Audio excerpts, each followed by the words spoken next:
All right, awesome. We're live. Okay. I call this meeting to order at 7:05. Um, are there any additions, subtractions to the agenda? I see Anna and Phoebe. All right, so we're going to strike TGIF and then also strike the SWC programming fund. Devon. Devon.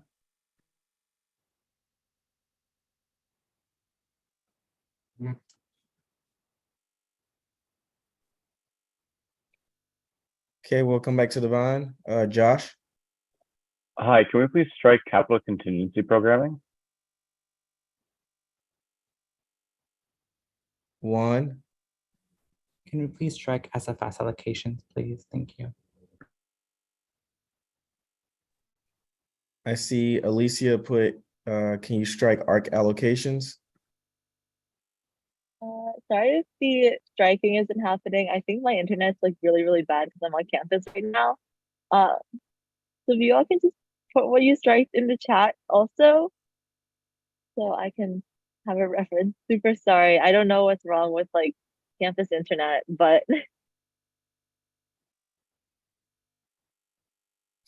Okay, no problem. Devon, I see you still have your hand up.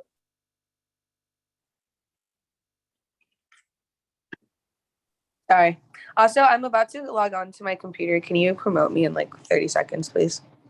Yeah. Did you want to strike Bruin Advocacy Grant or no? Yeah, I was going to type it in the chat. Okay, awesome. All right, I'll try to remember those or look in the chat. Okay. And then I would like to add special presentation by the ASU CLA director, Mr. Poirier. He's here today, so he'll go right after public comment because he has another meeting to hop into. So he'll go before funding. So can you add that as well? I think he should already be added. Okay, he'll go right after public comment though. Okay.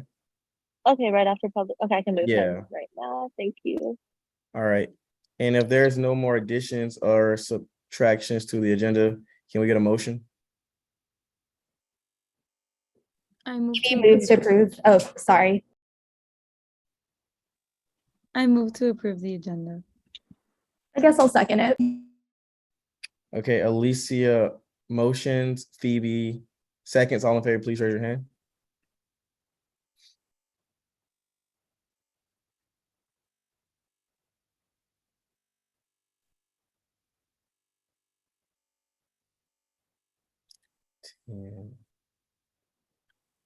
All right.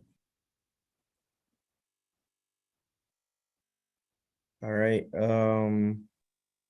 I got 11 votes out of 12. So I guess I'm raising my hand. Okay. So that's 12. All right, by a vote 12 to 0, the motion is approved and this week's agenda is approved. All right, moving on into minutes. Hope everyone got to review the minutes from last week. If there's any changes, please raise your hand. Devon, Milan, I see are those new hands? Can you promote my computer, please? Or someone, please. Yeah, Milan can do that. Thank you. All right, if there's no changes to the minutes from last week, can we get a motion? I move to approve the mini meetings from last week's meeting. Can we get a second? Okay, Daniela motions, Naomi seconds. All in favor, please raise your hand.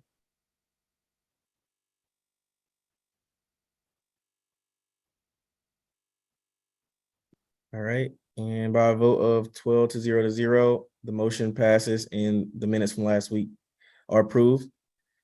All right, now we'll be opening the floor up for public comment. Public comment is a time for UCLA undergraduate students to come before council and express any questions, comments, or concerns regarding any topics that are affecting them or anything that they feel should be brought up to concern. So If you want to be promoted for public comment, please raise your hand right now so we can promote you. And please try to keep it at like 2 to 3 minutes. So let's see if we have anyone.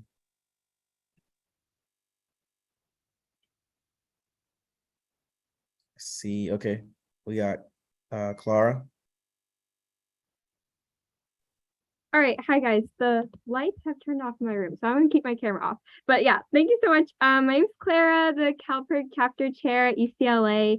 I'm here to give a quick update on what we're doing. So as a reminder, CalPERG Students is an activist group that works to empower students to make change even before graduating. We have chapters at all the UC campuses where we work on issues like the environment, youth voting, basic needs, and public health. This quarter at UCLA, we're running campaigns to fight plastic pollution, register students to vote, and address students' basic needs on campus. And right now we're working on our recruitment drive to get lots of students involved with us this quarter. And this week we have a lot going on. And so far we've reached over 7,000 students to educate them on our campaigns. We have over 1,000 students interested in getting involved, and we have 55 students who've already volunteered with us this quarter. This is all culminating in our kickoff meeting on Thursday, where we will officially launch all of our campaigns with our biggest meeting of the quarter with 100 students. And also this week on Saturday, our UCLA chapter is hosting a regional conference with students from the CalPERG chapters at UC San Diego, UC Irvine, UC Santa Barbara, and UC Riverside. We're going to have trainings on key leadership and organizing and activism skills. And then also on Sunday, we're going to be participating in a beach cleanup at Venice Beach to clean up our community and advocate for banning polystyrene or styrofoam in the city of LA. So that's a little bit about where we're up to right now. And thank you guys so much for listening. Have a great rest of your meeting. Awesome. Thank you so much. Thank you for coming. All right. And moving forward, Theodore, that's an old hand, right?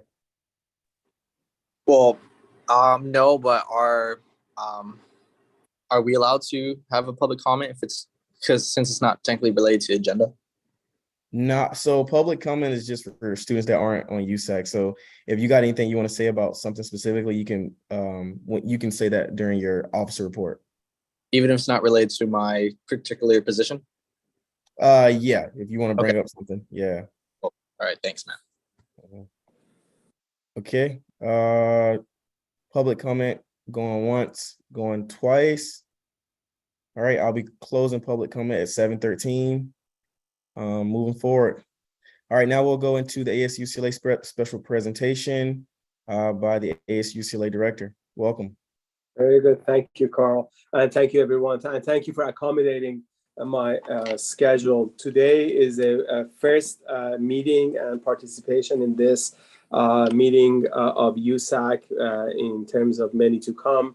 And it is really intended to just give a little bit of an introduction to me and also kind of what our position is in regards to various initiatives and programs that USAC is supporting or would like to attain as we move forward. So first off, my name is Puriya Abbasi. I've been blessed to be part of ASUCLA now for 4.5 years.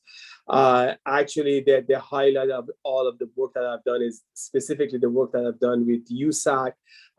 Couple of things that we've been working together on. One was the Black Bruin Resource Center to help along with the students and other partners on campus to bring it into fruition. During COVID, specifically, we worked together on bringing COVID relief funds to students. And the most recent collaboration that has been very effective and successful for the student body has been the CalFresh EBT program. So as you all know, we are now among the very few universities that actually accept CalFresh EBT cards in our market. And a lot of that is due to the great work that the students, many students within USAC have done in association with the people that work with us either externally or internally. ASUCLA is an umbrella organization. So USAC is part of ASUCLA, so is GSA, so is business enterprises and student media. We are focused on students. That's why we exist. I'm here to serve and lead all our operations in support of the students, and at the same time be able to balance it with the long-term success of the organization as a whole. We've been in existence for 100 years. We're planning definitely to be in existence for another 100 years.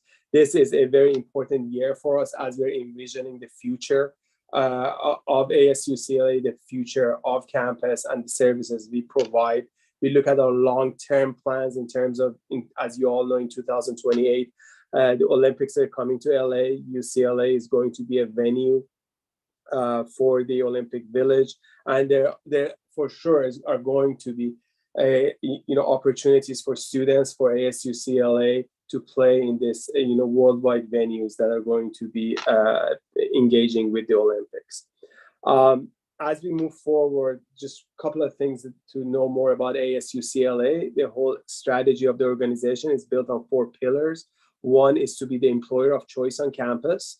As you know, you are all the largest employer of students on campus. We have 1,500 students that work for ASU CLA. Students outnumber the career employees 8 to 1.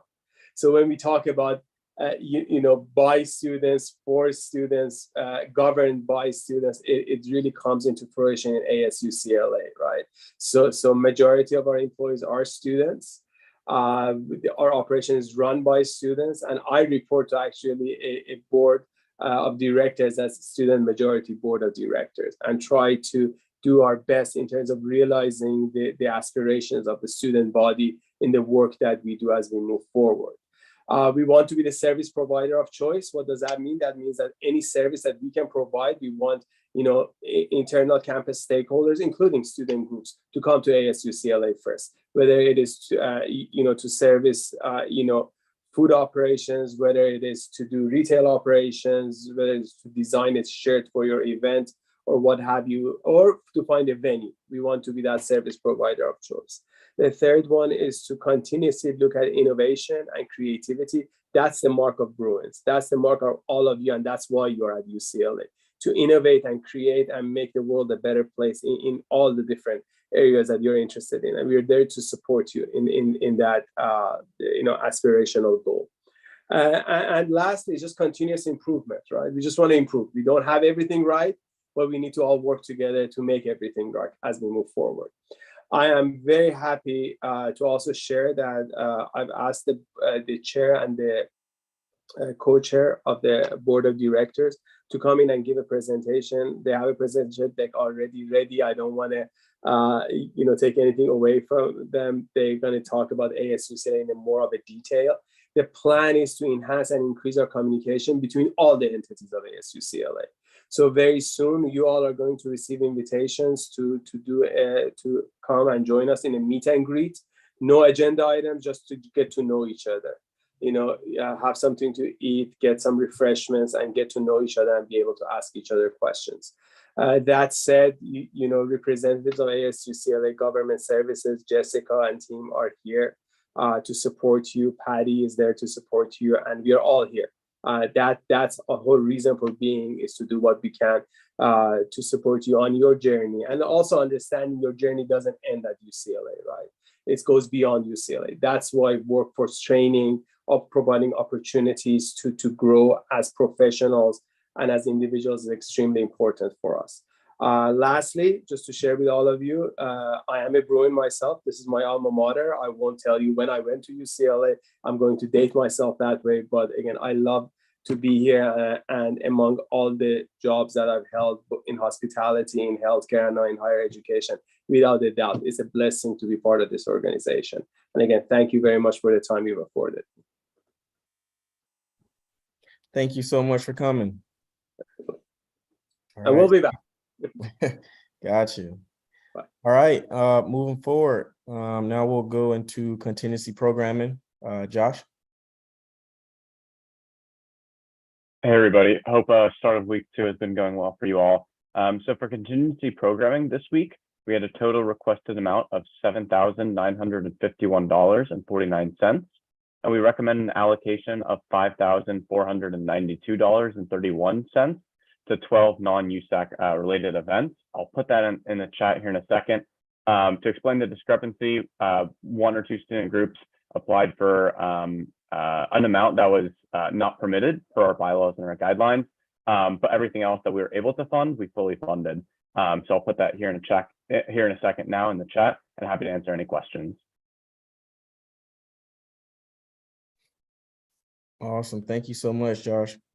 All right, and I see you put that in the chat. If no one has any questions, concerns, or comments, can we get a motion?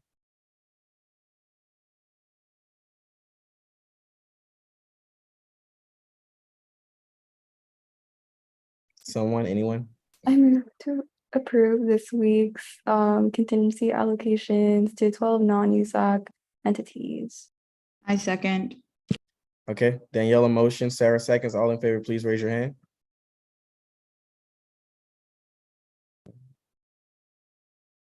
Okay, and by a vote of 12 to 0, the motion passes and contingency programming is approved for this week. Okay, next we have up is ASRF allocations. Daniela? Yes, so I'm gonna do ASRF and TGMF together right now because we did allocate for both this week. So first off, we allocated $400 from ASRF to one non-USAC entity and $1,000 for TGMF to one non-USAC entity. And I just put it in the chat as well. Okay, thank you. All right, so we're going to do 2 motions for each one. So can we get a motion for ASRF allocations? I move to approve ASRF allocations for this week. I second. Okay, Naomi motion, Sarah seconds. All in favor, please raise your hand. Wait, Carl, are the ASRF allocations, are they voting items or are they consent items? Thank you for that. Those are consent Oh, items. I am so sorry. Everyone can lower your hands. Yeah, if there are no concerns, questions, or any, any problems with ASF allocations, it's approved. And then same with AAC travel mini grant allocations. Does anyone have any questions, comments, concerns? All right, awesome. Moving forward. Okay, now we'll get into our next special presentation. I see a Jamil will be giving this one. Special presentation on exclusive clubs and access to opportunities. That reached out to me like through Eliana. And I'm not sure if this individual is here, so we might just have to strike it unless he's available to the attendees. You cut out a little bit, but I heard you say that the individual is not here. Okay. Yeah, so okay, if they're not here, then we just won't, I mean, we can't do it, obviously, so we'll just kind of move forward. All right, so we're getting straight into appointments. So I just want to remind everyone, I know we have a lot of appointees here tonight. So basically the way appointments go is we'll promote the potential appointee and you'll give your opening statement. Then we'll open up the floor for from council members so they can ask you about 2 to 3 questions. And then we'll let you do your closing statement. And then we'll do ARC recommendations, like the voting from ARC. And then we will end it with doing a vote. Like we'll do like a discussion amongst council if there's any discussion that needs to be had.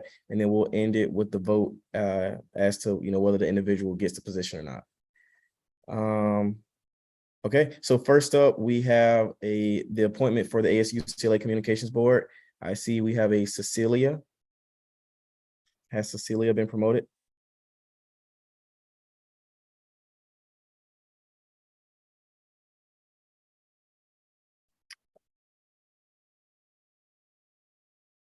All right. Hello. Hey, how's it going?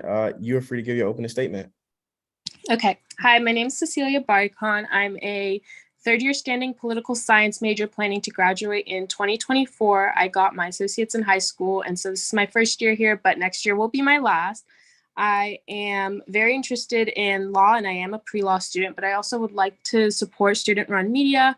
I know that there are hundreds of students involved with this to get going these 10 media titles on campus. And I know a lot of this position deals with, helping improve with budgets and staffing and marketing and all of that. And with my experience in marketing and research and just being a pre-law student, along with my associates in history, political science, and business, I have a pretty good diverse set of skills that I can help apply to this job and help support people, whether it's in journalism or in editing or in marketing or writing or needing to understand the bylaws or the different policies within our campus.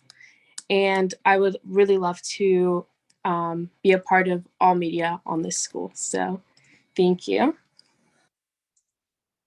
All right, awesome. Thank you. Welcome. Okay, we'll open the floor up for questions from council members. Council members, do you have any questions? Sarah? Hi, Cecilia. Thank you so much for coming to talk with us. Let me turn my camera on, actually. I can do that. My question is, this is my stairway, sorry. My question is, can you tell me a little bit more about your past experiences and what you learned from them and how they'll help apply to COM board if you're selected? Yes. So I have worked on different club boards in high school and also currently at UCLA within the Middle Eastern Student Group, the Pre-Law Armenian Student Group, Legal Underground, Genocide Relief and Awareness Club, and other organizations on campus where I've also had a leadership role, but also worked in roles like marketing and as a secretary. And those roles have, one, just taught me the importance of media and how it helps outreach and grow organizations on campus and student-run things in general. But it also has showed me how to work with other people and help keep communication going and problem solve when needed and work with diverse people, cultures, and, especially being a minority myself, I especially know how to work and accommodate people with different cultures, whether that's, needing help with personal issues or just needing help with professional things. And I think a big part of being a leader is to be able to not just lead academically or within an extracurricular, but also to be there for people personally. And I like to think I'm able to do both of those. Awesome. Thank you. Do we have any other questions? Sure, I can ask a question. I'm curious, just like Cecilia, like what your knowledge is of all of the different publications within like student media and like how you would ensure like equitable representation or like allocation of resources to all of those different publications. Yeah, so I know that there's 10 different student medias, and I know that the whole reason behind this board is to create equitable policies and to uphold them, and also to just make sure that everyone's being treated equally, no matter the size of the media title or who's working behind different media titles. I know that there's the newspaper and the yearbook. And those are the two big ones that I've been told about. But I also know that there's 10 total, which means there's also a lot of other ones. And I think being on the board, one thing I'm really interested and hoping to get to know is all the different media titles, all the people with them. I mean, obviously, this is something that's being run by hundreds of students, and being able to get involved with that is something I'm really looking forward to. No, I love that answer. Like really just trying to support like all the different publications. I guess like a small follow-up to that question. I know that a lot of the news magazines, specifically like Pacific Ties was one that I was like an editor for in the past. A lot of the news magazines have like, I guess like from what I've heard anecdotally, like issues with like there being like less office space for them. And just like a lot of the student media trainings being like more focused towards like news publications like the Daily Bruin. And just wanted to see like how you like plan on like tackling that issue to make sure that the resources available are also like tailored towards like some of those news magazines that have like less resources like proportionally at this moment. Yeah, and so a big part of that for me would be to read up on the policies and understand how funding allocation works within the student government itself, which I haven't had the chance to do because I haven't been in that position yet. But I think understanding how to distribute funding and also just meeting with different newspapers and different student media is really important to know who's struggling, who needs what, and to be able to compile almost kind of notes of what everyone needs and then act from there. So you have the whole entire picture. And from there, I would try to see what I can do to make sure that, first of all, everyone's needs are being met, but also that everyone's needs are being heard, more importantly.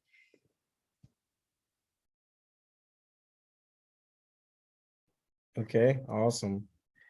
Thank you. All right, and I think we're at 3 questions. So Cecilia, you are free to give your closing statement. Okay.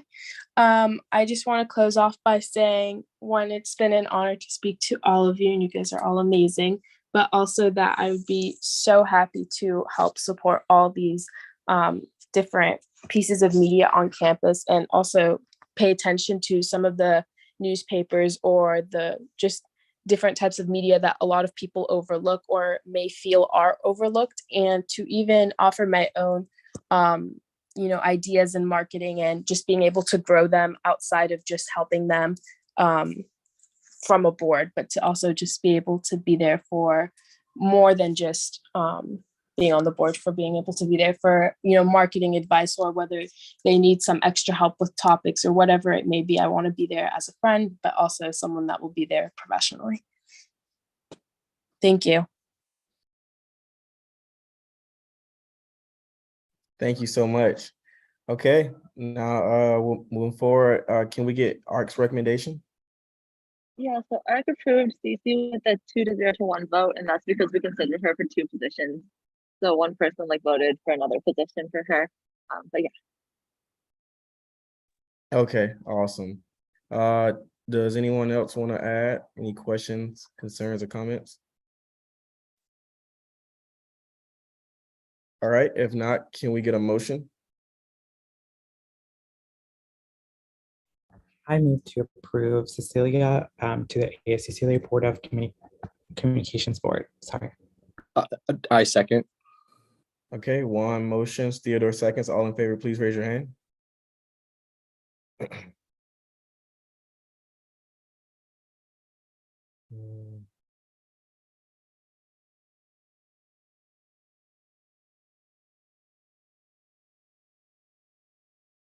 Okay, all abstaining, please raise your hand.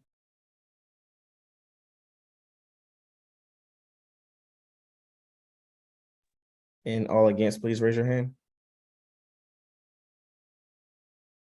All right, we didn't get one vote then. Okay, moving forward though. Okay, by vote of 11 to 0, the motion is approved, and Cecilia is now a part of the ASUCLA Communications Board. Congratulations. Thank you so much. No problem. Thank you for coming. All right, moving forward. Next up, we have the appointment for Community Activities Committee. I see we have Eliza Aiken. Yeah, I think has Eliza been promoted?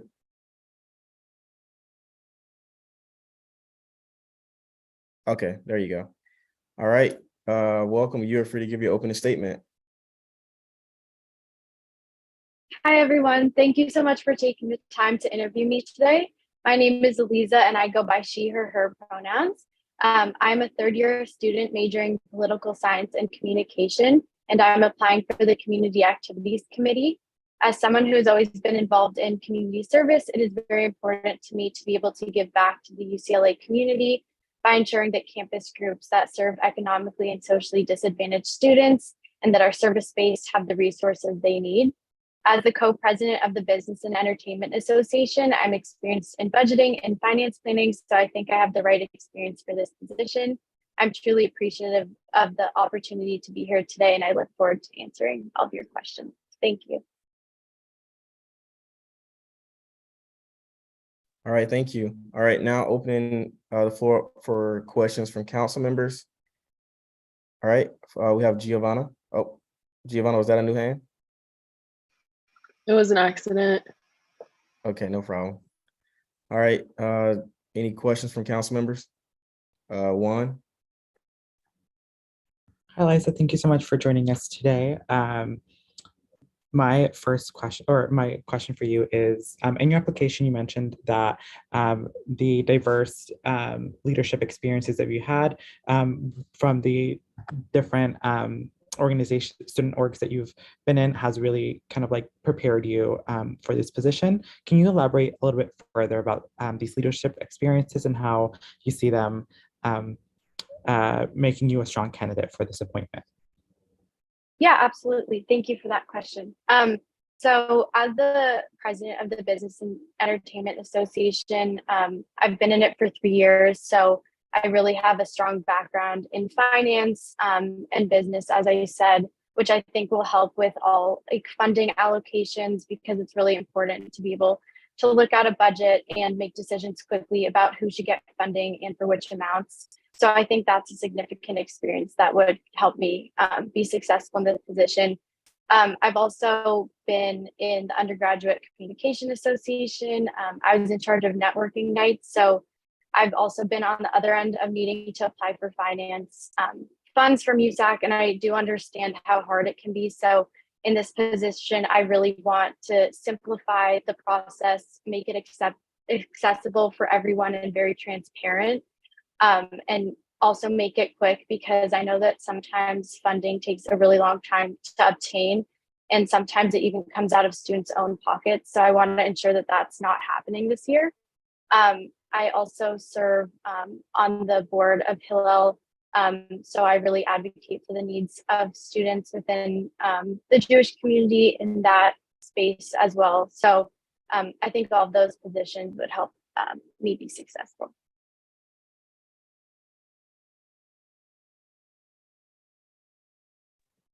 Sarah. Hi, Eliza. Thank you so much for coming to talk to us on Yom Kippur too. I mean, it's Yom Kippur for me too. But my question was, how do you plan on working with students to represent them in this role? And like, just like, do you have a game plan for that sort of thing? Yeah, thank you so much for that question. I think the main game plan for me would be to start with outreach. I know, for example, that clubs and organizations that have historically used these funds, often change leadership. So I want to make sure that if they're existing members or new members know how to apply for this fund and make it accessible to them. So I would really go first by looking at who has historically used this fund, do outreach, meet with that org, remind them of the deadlines, and make sure that everyone knows how to apply for this fund.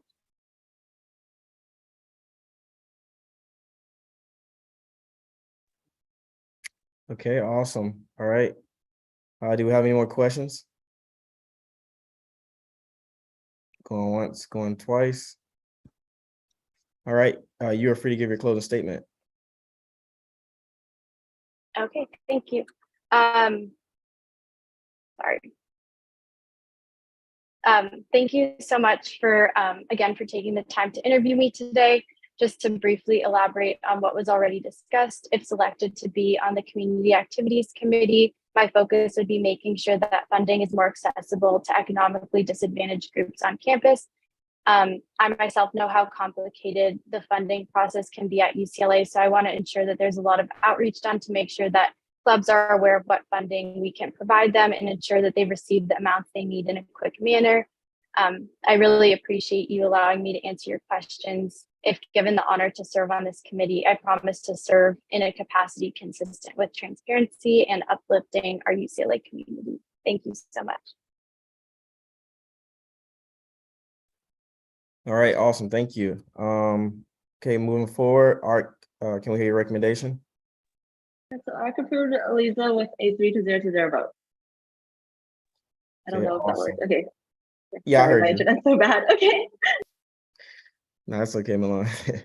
All right, and now we're open the floor for questions, concerns, or anything regarding council members. Sarah? I would, sorry, I don't have any concerns. I've just I've worked with Eliza in the past where we were both part of Hillel. And from my experience with working her, she's so hardworking and so dedicated to make sure that she's helping students get the resources that they need, and just is such a strong advocate. So I am 100% in support of her appointment, and I hope she passes. Like, I implore other council members to pass her through, because I think she would be a great addition. Awesome. Anyone else? Yeah, just wanted to second what she said. I had the opportunity to work with Eliza, so I think she'd do pretty good in this position as well. Okay, moving forward, can we get a motion? If no one has any other questions, comments, or concerns, can we get a motion?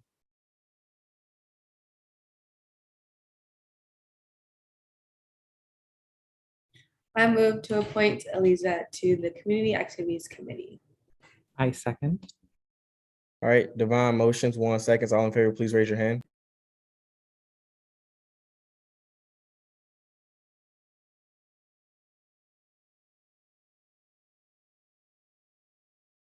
All right, and by a vote of 12 to 0 to 0, the motion passes, and Eliza is now on the Community Activities Committee. Congratulations. Thank you. Okay, moving forward. Next up, we have the appointment for the Committee on Academic Freedom. Has Jada Jackson been promoted yet?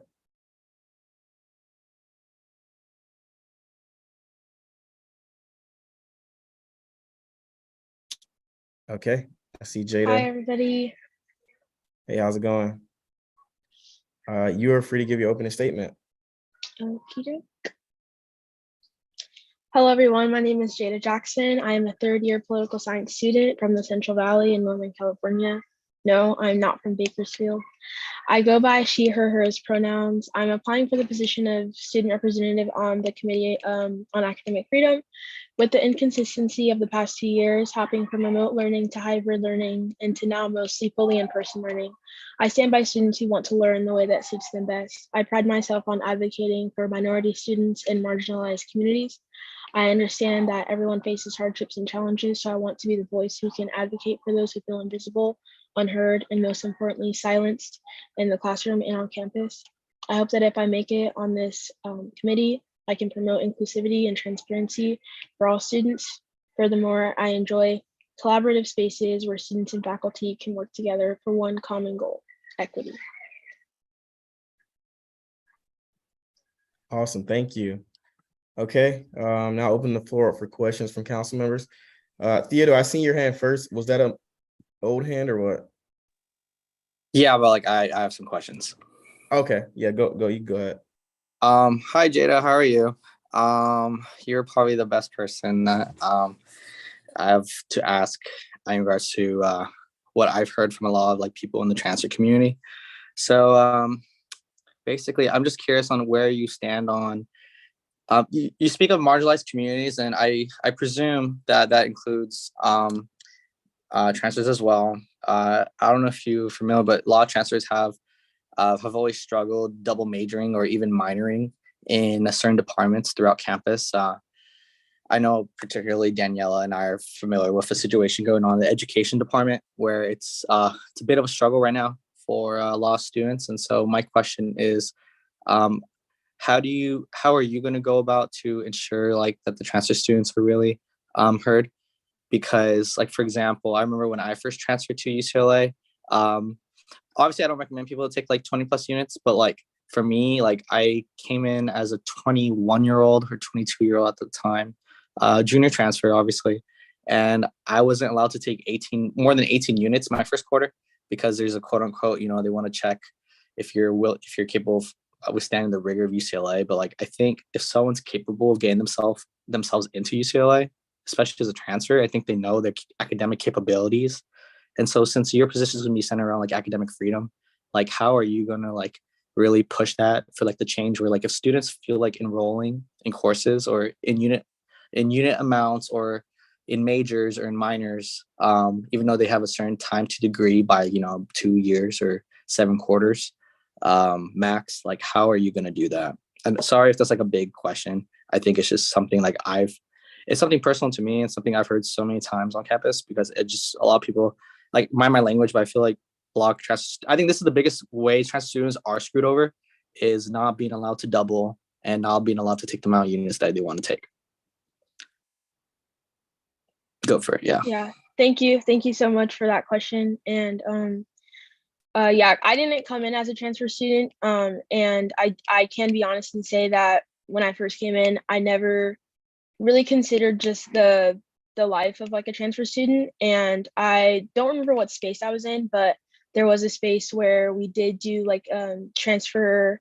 It was like a transfer training, like not like a training, like I don't know, it was like something where they kind of explain the experiences of transfers, and like that really like resonated deeply with me, because I was like, wow, I didn't know that they face this many issues, and like you brought up, it's hard for transfers to double major, and so like if I'm appointed, office of the president training, yeah, exactly, yeah, and that's something that I do like. I think is really important, because it also involves like inclusivity, right? Like if we're having a group feel marginalized and making them feel like they can't double major, like a student who came in as a first year, that's unfair. And so I think in my role, I will definitely like speak to faculty and speak to anyone who needs to be spoken to see what can be done, because that is unfair, and it's an unfortunate thing that transfer students have to go through.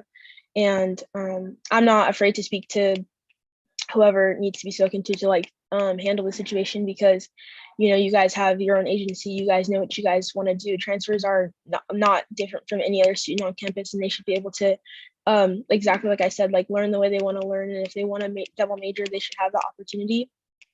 And it's also like we shouldn't be seeing transfers as like a different student, as like they're the same type of student as we all are students. So I personally will speak to whoever needs to be spoken to get that addressed, because I do agree with you, and I feel like that is unfair, and it's not, you guys shouldn't be treated as different than,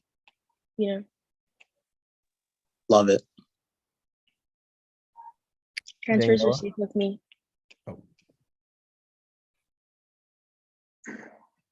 Hi, sorry. But yes, I have a quick question for you. Just kind of like giving you the floor to elaborate more on your opening statement. I know that you touched on interest in advocating for marginalized communities. So in your opinion, what is an ongoing issue within academic freedom that occurs at a university-wide level that you'd like to see addressed? Yeah, I know that last year, and I believe 2 years ago, I think maybe mostly last year, because there was just so much up and down with in-person, hybrid, and I know that the DSU really wanted a hybrid version of teaching, and that's something that I really feel like should be addressed, because I feel like everybody should have the right to learn what they want to learn, and that best serves them, and we shouldn't be putting anybody in a particular situation that they don't feel safe in. And I know that with academic freedom, it's also about faculty, and having faculty being able to teach how they will. But I just want to ensure that within learning and within teaching, like nobody feels like silenced, nobody feels unheard, because I feel like that doesn't promote the best learning. And overall, like I just want to promote like a safe academic and social space on campus. And so if people want to have hybrid learning, they should have those options. If people want to attend in person, they should have those options. So that's something that I really did like advocate for too. And I would go to DSU protests, because I feel that students should learn how they best would want to learn.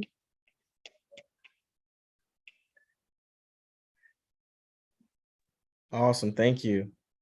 Do we have any more questions from council members? Going once, going twice. All right, Jada, you're free to give your closing statement. Okay, will do. Thank you all so much for your time and consideration. I do believe I possess the dedication and commitment to be a part of the Committee on Academic Freedom. Not only is it Not only is it an incredible honor to work alongside UCLA faculty and other students, but it is also a space where I can advocate for students who struggle to be heard. I can advocate for a better life, academic life here on campus for both the students and the faculty. This committee aims to protect the faculty and students' rights to academic freedom. However, within this space, I will ensure that in exercising these academic freedom rights, no one person is left feeling discriminated against, attacked, or insignificant. The UCLA community should be able to learn and teach as they will, but not at the expense of the inconsideration of others. The goal is to create a safe and equitable environment for all students and faculty to thrive. So thank you. Awesome, thank you. All right, moving forward, Art, can we hear your recommendation? Yeah, so I approved Jada with a 3-0 vote. I guess you all okay, cool. Yeah, awesome, thank you. And okay, now we're opening the floor for any comments, questions, or concerns council members want to make. Going once, going twice. Okay, Daniela. Just super quickly, because I know that we have a lot of appointments, but I've been working with Jada like literally ever since we transitioned into UCLA as first years together. And I can attest to just how so much of like strong voice she is in any space that she enters. Like I know that this is going to be a center that is not going to feel limited by being one of the few voices in a committee room with other faculty. She will ensure that student voices are heard and are brought to the light in these spaces. So yes, I definitely feel really comfortable appointing her tonight. Theodore. Yeah, maybe just one pointer. Maybe because this is hopefully like a year or two down the road when it actually gets done. But maybe she could. I would suggest you to maybe look into changes to the priority and enrollment to, like, for example, like transfer students.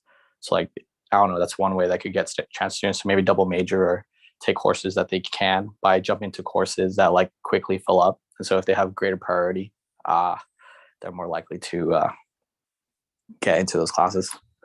But you're great. So just to reiterate, because I'm writing this in my notes, you said changes in priority enrollment so that transfers can get to those classes that fill up quicker. Yeah, because they only have 6 regular quarters to find those classes, and some classes are only offered like once a year or twice a year. That's very respectable. Thank you for bringing that up. No worries. All right, awesome. Okay, now moving forward, if we don't have any more questions, concerns, or comments, can we get a motion? Yeah, I move to approve Jada Jackson for the appointee to the Committee on Academic Freedom. I second. Okay, Theodore motion, 1 second. All in favor, please raise your hand.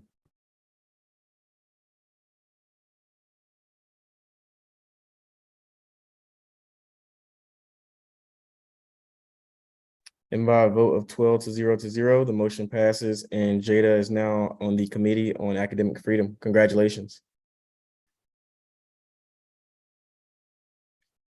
All right. Next up, we have the appointment for the Committee on Library and Scholarly Communications. We should have a Chris. Okay, I see Chris has been promoted. You are free to give your opening statement. Good evening, everyone. First and foremost, I would like to dedicate a portion of my opening to saying thank you for granting me the space. My name is Chris Espino. I'm a first year studying poli-sci. My pronouns are he, him, Ed. And I come from what I'd like to call a small town in Orange County by the name of Tustin. Our school district is about 20 to 30K. And I'd like to say that Mike Berlow, who is an associate dean for research at the university libraries at Penn State University, defines scholarly communication as the system that we employ to make research and scholarship public. And so as I've grown to understand the Committee of Library and Scholarly Communication, this year I would like to make it a bit clearer to the public what we actually do. My definition would be in ways in which scholars communicate with each other and with the broader public. If appointed, I would continue to advocate for both easy accessibility and I would further aid in the building of libraries' digital collection.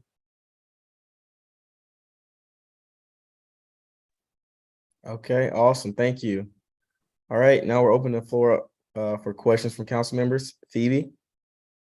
Yeah, my question is, what resources would you say are underutilized by students within like the library and communication system? Yeah. I would definitely say that the digital library, we currently have we have a lot of, sorry, I'm getting a turn off.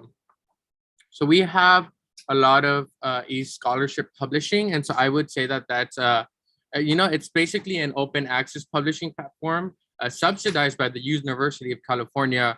And we're publishing and production tools, including like full editorial and peer review systems. And so we have a lot of publications through there. We do have one, Glitch, and we also have other publications such as California Agriculture. And so I would definitely say that these are something that is not employed much by students at UCLA. And so that's why in my opening statement, I referred to the need to make it at least more known what this committee works on. I've also been talking around to a couple of students. I live in Reber Hall, and I've been talking a little bit around to the students here about like what their understanding of this committee is. And so what I've learned is that not a lot of people are cognizant of the work that is done here. And so that's a bit of also what I want to work on. And so, yeah. Awesome. Theodore? Yeah, what's up, Christopher? Tustin's a great town. Just from Santa Ana, so I know. Yeah. I knew. You guys are much larger though. 800K population is way above us, I'd say. All right, good stuff. Anywho, yeah, this is huge. My question is, how are you going to interact with faculty? Because I've known so many faculty in many courses where they would provide PDFs of articles or journals that they want students to read on the Brew and Learn or the class website if they are able to get access to them through the library. But the issue is, suppose like the past couple of years, it's just been pretty botchy, and like for even professors to get access to these articles that say that they are in the UCLA library system, but they just can't even get a hold of them themselves. And so I think, in my opinion, if you help the professors, you do help the students in the long way. So how are you going to go about to really making sure like professors have access to these articles as well, so that they could basically roll them over to their students in their respective classes? Yeah. Definitely. I do think that it's exceedingly important that easy access is available. And so I've been going to libraries lately, and to the libraries we have here, and I've been getting to know like Allison Benedetti, I believe. Sorry if I butcher it. And then Martin Brennan, and so I've been trying to get a better understanding of what of the staff involved at our libraries. And so what I think that we can do to better make sure that like professors have that access to these to the articles is finding ways in which we could communicate within the roster of the Committee on Library and Scholarly Communications, in which we can make sure that we have access or the rights of these articles, and that professors, we make sure that we tell professors, hey, we have through the means of email, also hosting like office hours and everything, hey, there is something that you necessarily want and stuff like that, this is how we can get access to these publications. And so I think that through communication would be and having office hours would be able to get access to these publications, and for students to be able to then access it and not have to stress not only about the academics themselves, but about making sure that they have access to it ahead of time. Yeah.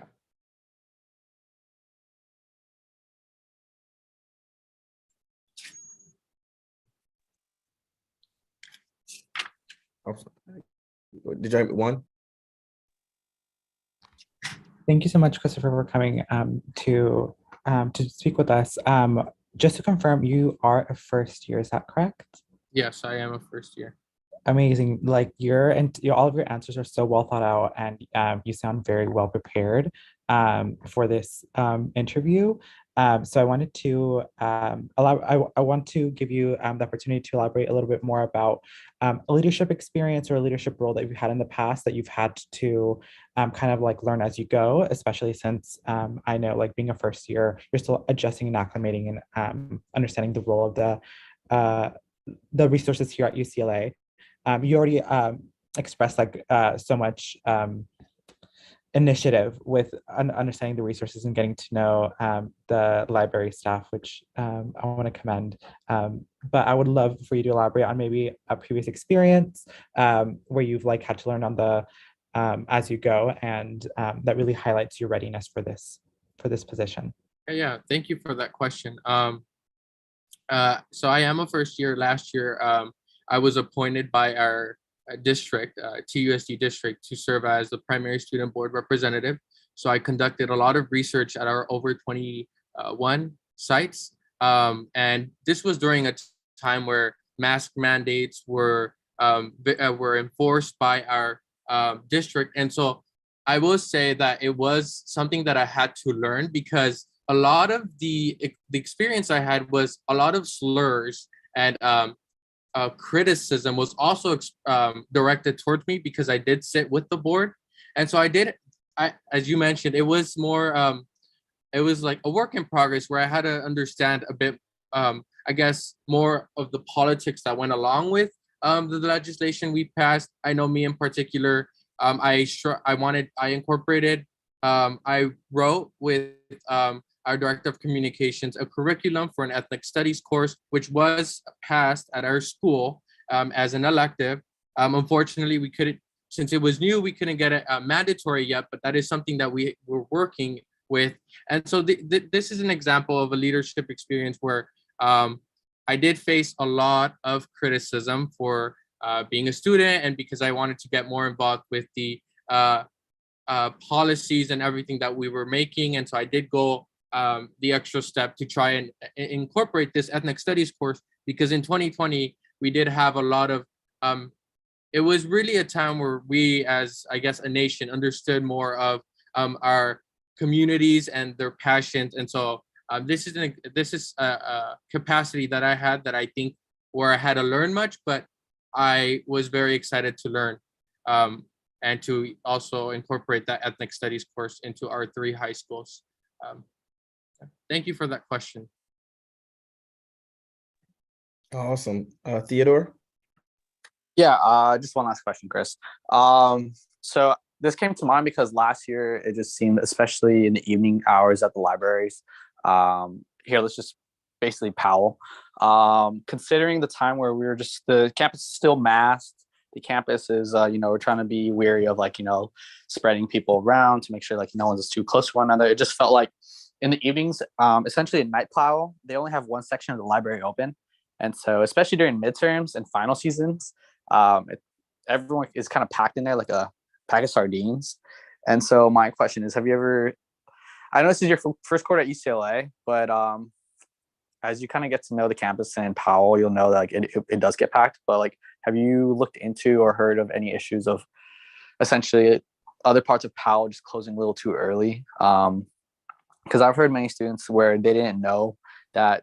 I think 2 things: A, they feel like Powell, the main Powell area, is closed too early, and secondly, there's not too much marketing or known acts or knowledge about the access to night Powell. So essentially, I believe around week 2 or week 3 is when night Powell goes full 24 hours. And so, do you have any plans to maybe spread that around campus or sit on this committee and really let that be known that students have access to a 24-hour library for majority of the quarter? Yeah. I will say it is my first year, but I think that based upon what you're saying, we do have a shortage in workers. And so I think a way in which I could better understand how to solve that issue is by writing down how much funding we are receiving, whether or not we have people available to be there so that they can work while students are coming in. I definitely do believe that the library should be open for a longer period of time, because especially during midterms, and even when there isn't midterms, it should be open because of the fact that it's a safe spot where a lot of people might not get easily, it prevents people from getting easily distracted. But in order for me to be able to address that problem, I would have to look at the funding specifically and shortage, because when I got here, my first day, I was still, a lot of people were saying, hey, like, we are barely coming out of the COVID. Where I'm from, we were already out. Like, it wasn't that so new for us, but LA did have really high cases. And so it was a hot spot. And so I would have to understand the funding and everything so that we can make sure that we do have it open for longer periods of time. But without a doubt, I do agree that it should be open. And so that's what I do to get to know a bit more what the rationalization behind that is. Thank you for that question. Awesome. Okay. And if we don't have any more questions from council, going once, going twice. All right. You're free to give your closing statement, Chris. Yeah. So I would like to thank you guys once more for giving me the space to chat. I commit to executing a job that speaks to easy access, positive transformation, and diversity. Of course, diversity is our biggest strength. Not just the physical presence, of course, but like the structure needed to succeed. The only thing that I hope that I am able to, that you'd allow me to be the senator for this position, and I do commit that I would try to do everything in my power to make it easier for individuals to also engage in like web-based publishing systems in order so we could build collaborative partnerships with faculty in many facets, also as it pertains to research. Thank you guys for your time.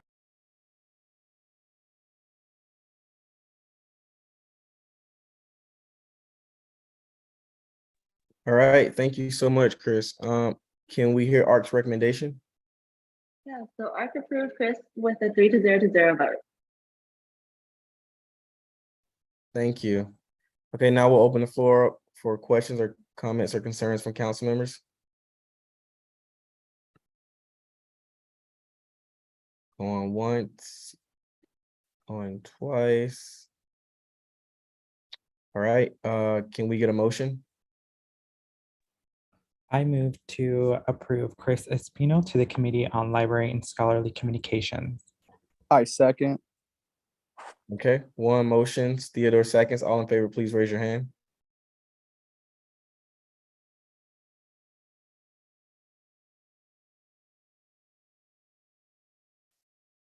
All right, I know Sarah had to step away from the computer. So by a vote of 11-0, the motion passes, and Chris is now on the Committee on Library and Scholarly Communications. Congratulations. Thank you guys so much. No problem. All right, moving forward, next is the appointment for the Legislative Assembly. We have a Clarissa. I see you've been promoted. Okay, you are free to give your opening statement. Thank you. Hello, everyone. Thank you for having me here tonight. My name is Clarissa Arjona. My pronouns are she, her, hers. I am a fourth-year labor studies major with a minor in Chicana studies.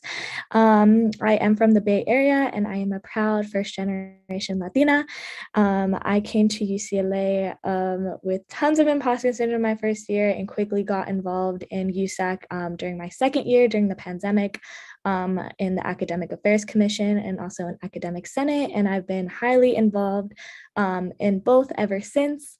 I served on the Legislative Assembly my second year, and most recently I served last year on the Committee on Teaching.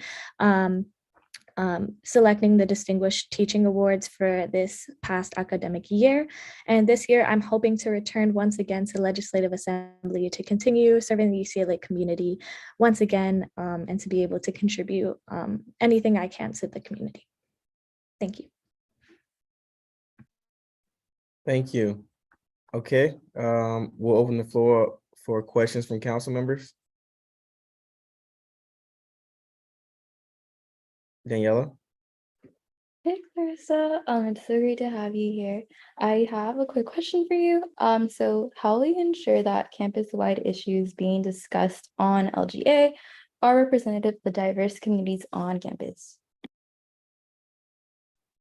Of course. Thank you for your question, Danny. Some ideas that I had, which I also shared in my ARC interview, were definitely, once again, unifying the academic senators, not only to share LGA updates, since those are really wide and really campus-wide updates, but being able to have LGA be a unifying force within senators themselves, and really taking the lead on compiling all updates and being able to share those out. I think outreach is one of my biggest kind of goals coming into this position.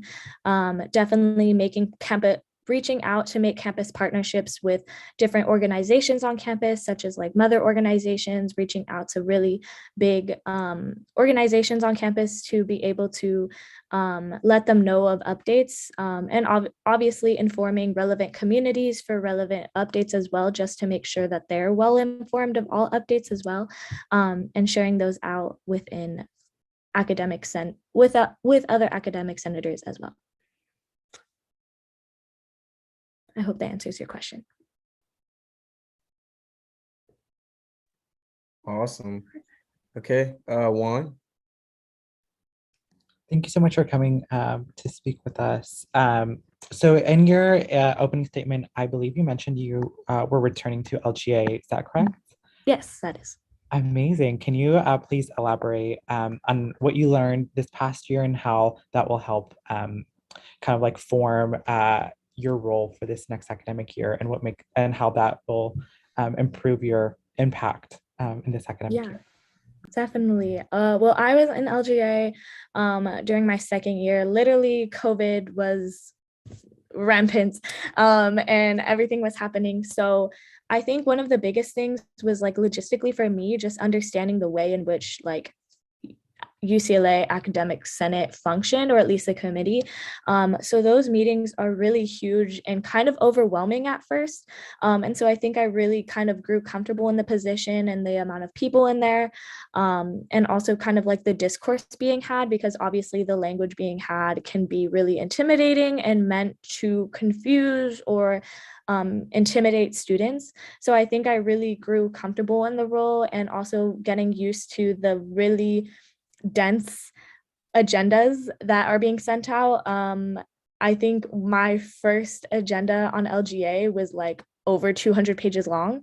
So I think really being able to every single email that is sent within the committee is added to the agenda. All everything for each topic has to have all materials.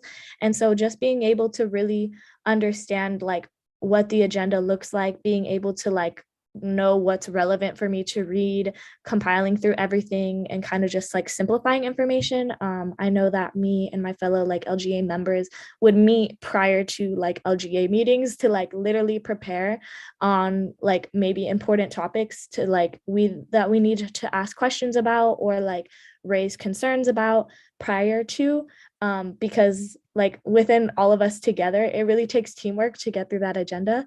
So making sure we are knowledgeable, and if not, asking those questions, and also just learning and finding my voice. I think as a second year, it was kind of intimidating, and I was already pretty comfortable with administration, but I feel like it was another beast. UCLA is huge.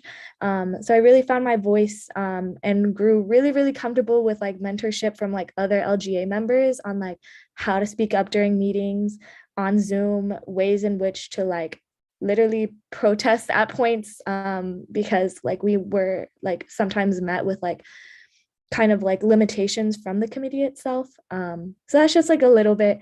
And I also served last year on the Distinguished Teaching Committee, which was a lot smaller. There was about like LGA can be up to like 200 people. And then I got onto the Distinguished Teaching Committee, and that was about like 5 to 6 people on a Zoom. So also intimidating because it's like you are like one of very few people. I was like the only undergrad on the committee. So I was now going from having fellow like senators with me to being the only undergrad on a committee. So that just helped me really prepare myself for like speaking in these like kind of spaces and stuff. And honestly, forcing me to like speak up because I had to, because I was the only person there. Of course, with like LGA, I had people to lean on and like we hyped each other up. But like in this space, like I feel like LGA prepared me to go onto the smaller one committee. And then now just coming back to LGA, maybe being that person for like other new senators coming onto the committee, or maybe new folks to LGA, and just be able to provide the mentorship that I received my second year, and being able to give that as like a fourth year. But I hope that answered your question. That was a lot. I'm so sorry if I overspoke, but yes.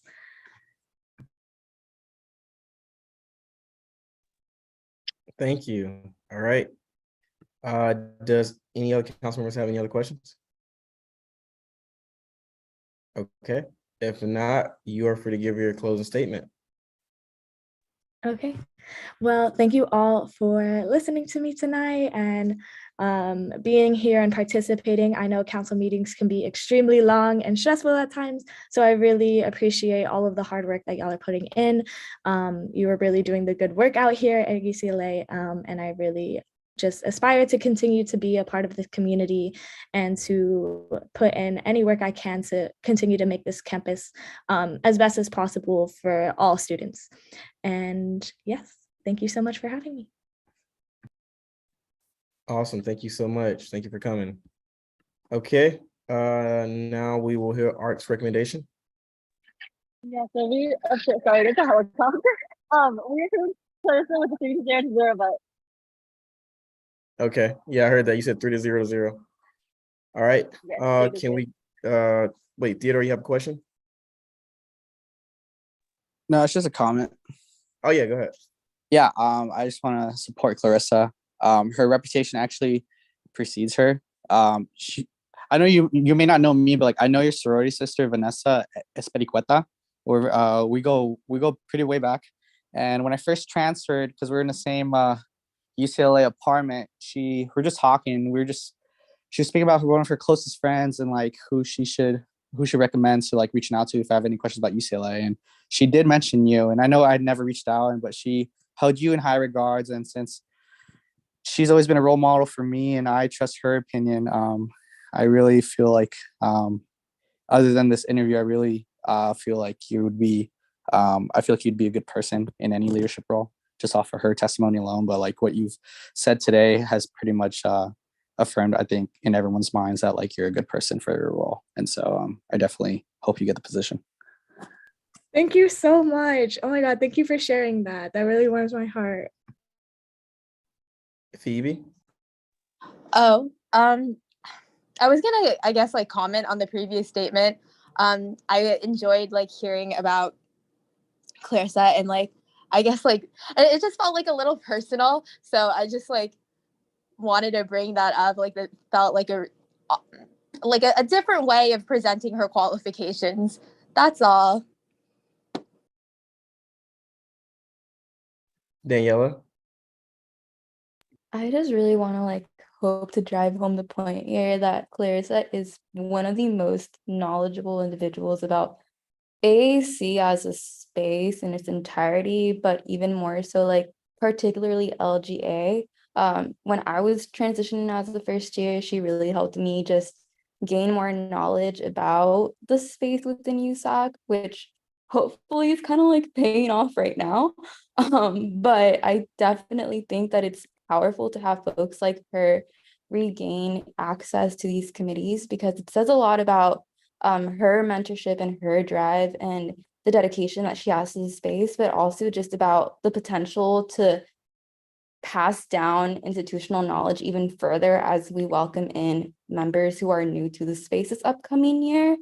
So just like giving her the opportunity to grant and relay forward the mentorship that she received when she first was introduced to the LGA. Awesome. Okay. If we don't have any other comments, questions, or concerns, can we get a motion?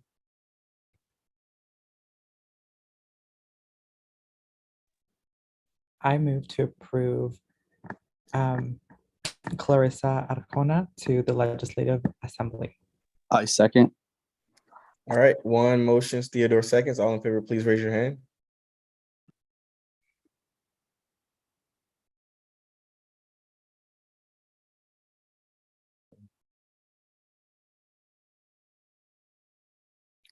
All right, by a vote of 12-0, the motion passes, and Clarissa is now in the Legislative Assembly. Congratulations.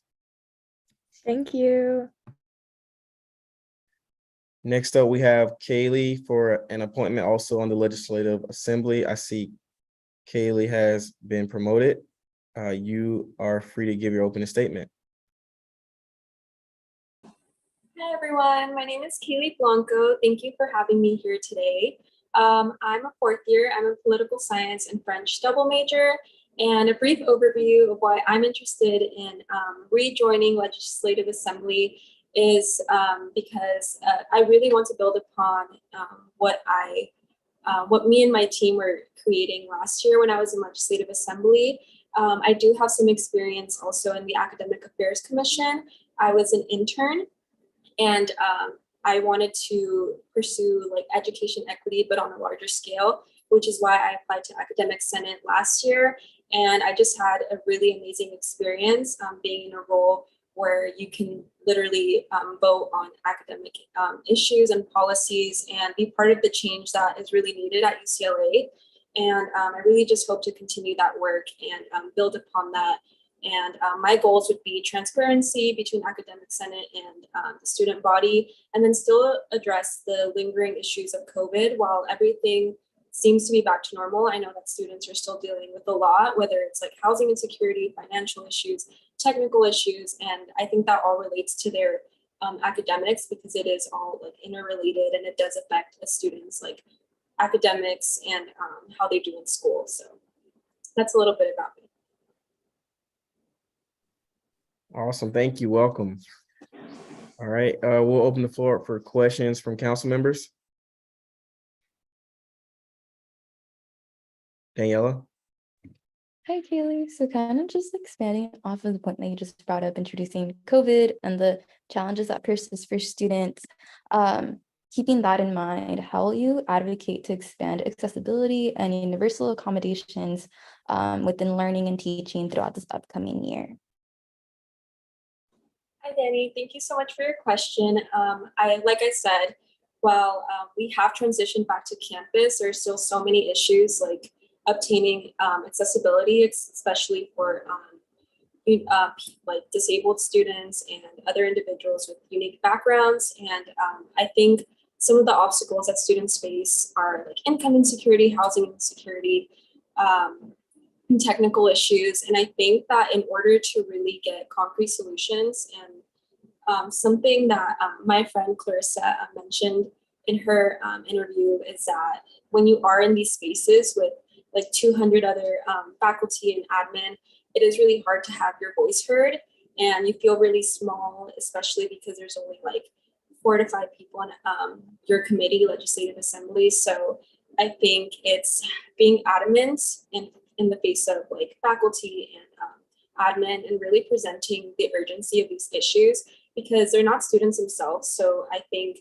we are representing such a large body of students and it's our job to really fight for like their needs and really present the urgency of everything. And that's why even in like, if you feel like you're not being heard, it's important to be adamant. And that's why I think student perspectives are so important in Legislative Assembly. And I just really want to advocate for especially disabled students. It was really hard having their needs addressed last year, even when everyone was protesting And I think it's a really difficult position, but I'm really committed to really being adamant about these issues and fighting for accessibility, even when it might not be the most positive or encouraging environment. And yeah.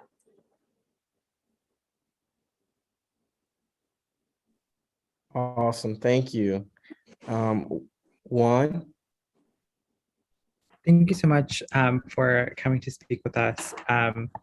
Your opening statement was amazing. I really appreciate that you have like this, like as a returning applicant, that you have this like ambition to continue the momentum and the work that you did this previous year. So my question for you is, what legacy do you want to leave in LGA and in this change-making space, since you did mention your fourth year, and I'm just interested in like the impact that you would like to have. Yeah. Hi, Juan. Thank you so much for your question. I think the legacy that I really want to leave behind for just academic senate, whether it's admin or students who are in these roles, I really want to emphasize just how like the logistics, like policy changes, voting, all of that is very important. But I think what everyone should prioritize in all these roles, whether you're admin, faculty, or a student in these committees, is I think we really need to learn how to push for empathy, and just everyone themselves need to really internalize like empathy for all these different students here, because it's not just students with one background. There's foster youth students here, there's transfers who really need more representation. There's like only like a transfer center in the BRC, but I think there needs to be much more resources expanded. I was a peer counselor for FTSP. I'm not sure if you're all familiar with that, but I've personally worked with transfers, incoming freshmen.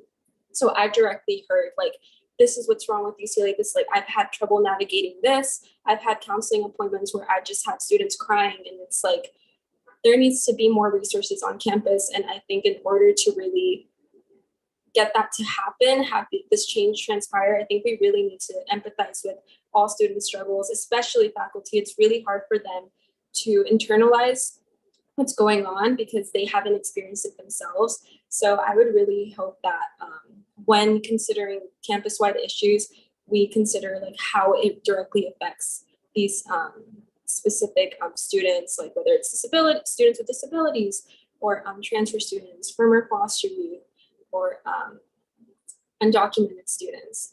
I really hope that is my legacy.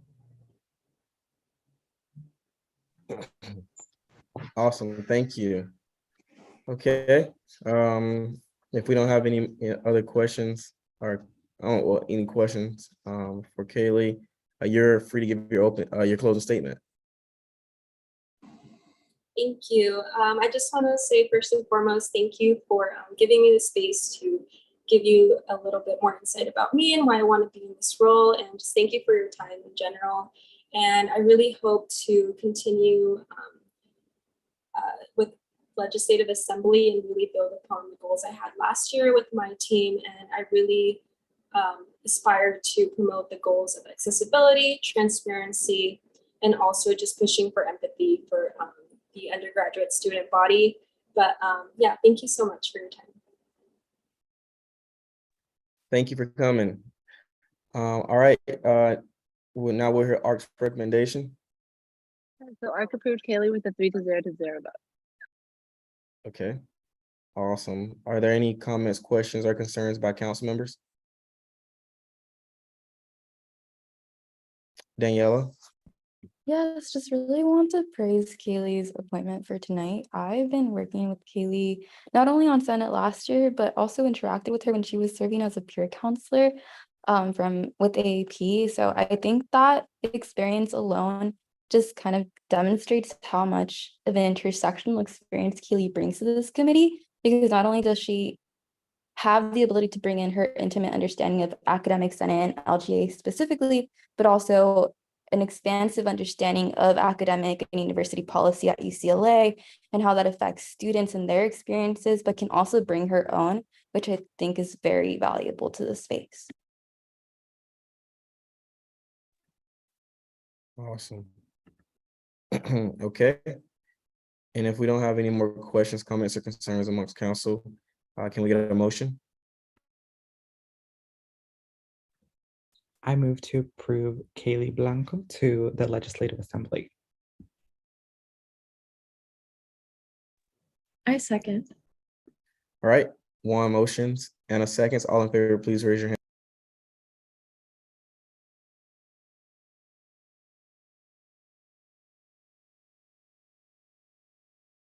And by a vote of 12 to 0, the motion passes. And Kaylee is now on the Legislative Assembly. Congratulations. Thank you. Awesome. All right, moving forward. Next up is the appointment for the Committee on Faculty Welfare.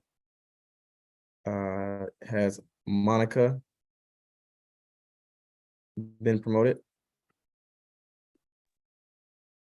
I'm not sure if I see her. Yeah, I don't see a Monica either. So do we want to come back to her if we can move on to Crystal? Yeah, we're moving forward. Okay. Yeah, hopefully y'all can get in contact with her. All right, so yeah, moving forward. Wait. Okay, I was gonna say we got just seeing you pop up, Crystal. All right, moving forward, we got the appointment for the undergraduate council. Crystal, I see you've been promoted. You're free to give your opening statement. Hey y'all, can y'all hear me good? Because my internet has been cutting out. Okay, great. Hi, my name is Crystal Mbogo. My pronouns are she, her, and I'm currently a third year double majoring in public affairs and education studies. I just want to start off by saying that I feel like I've always been the kind of person who's passionate about making sure that people's voices are elevated and heard. And this led me to apply to the academic senate seat on the UGC. I say this position has been compelling to me just because I'm really excited to work in the educational space as a student and engaging with students, in my own position.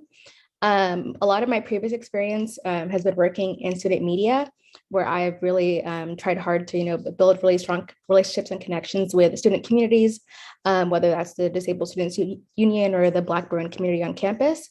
And I think while I enjoy being like behind the camera and behind telling these stories, I really want to use that like space and use that experience to kind of put these stories and these concerns that students have to the forefront and right in front of faculty.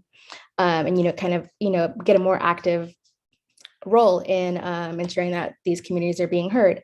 So I'd say that my experience engaging with students and bringing their stories to public platform has prepared me to just be a strong advocate for student communities. And I believe that this makes me an excellent candidate for the UGC. Awesome, thank you.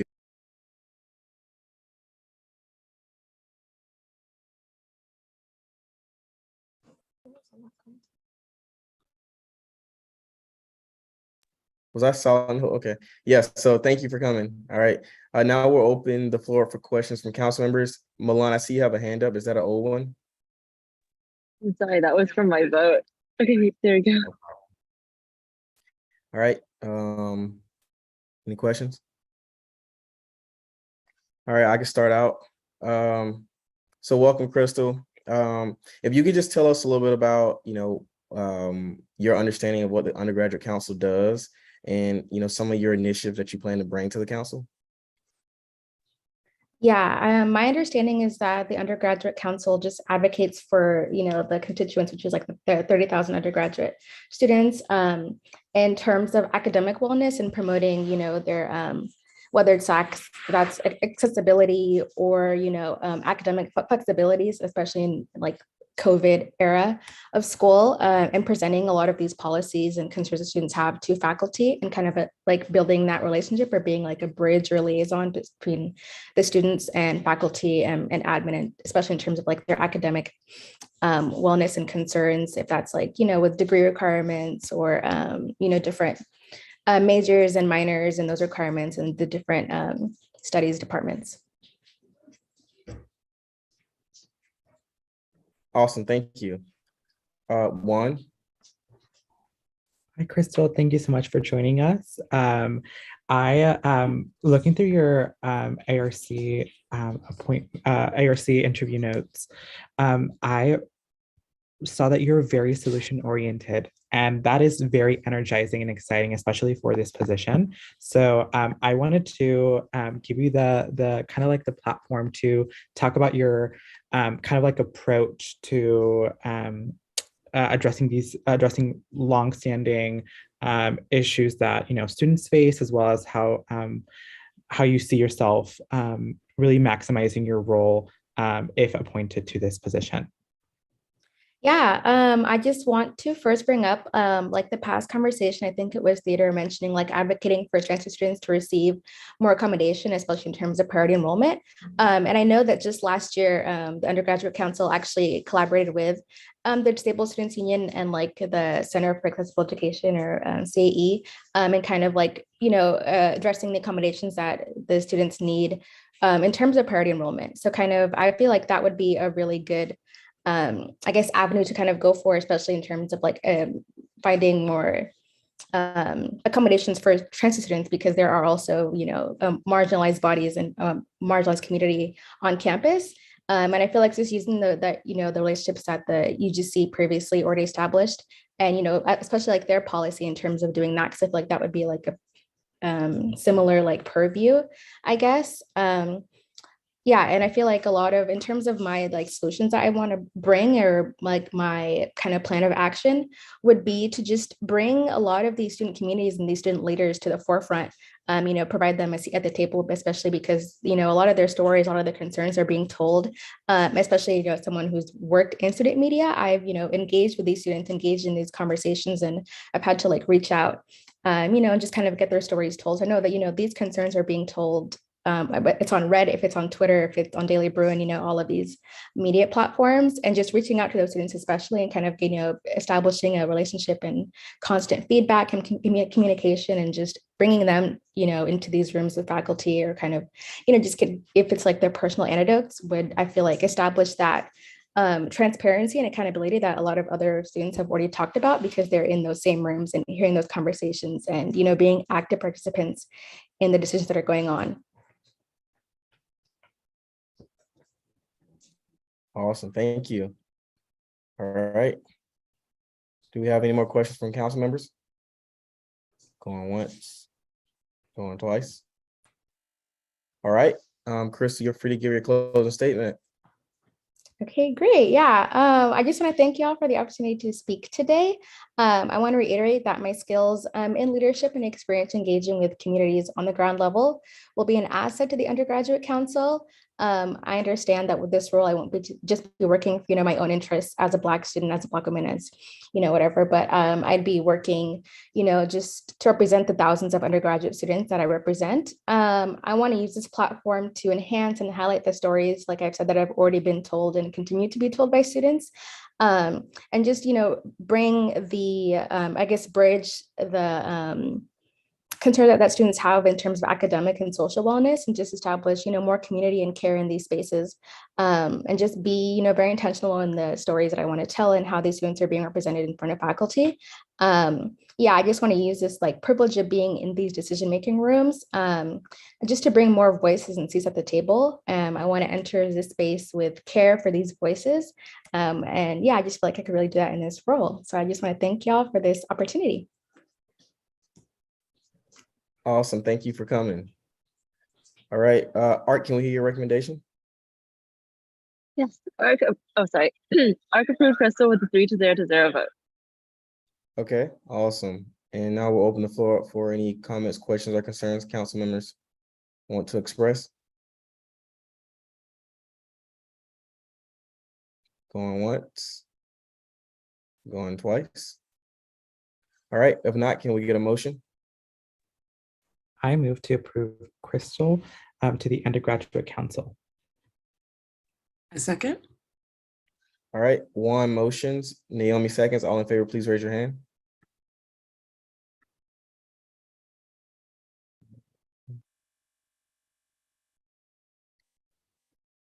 All right, and by a vote of 12-0, the motion passes, and Crystal is now on the Undergraduate Council. Congratulations. Thank you all so much. I appreciate it. Thank you for coming. All right, next up, we have the appointment for the Faculty Executive Committee. I see we have promoted Ava. You are free to give your opening statement.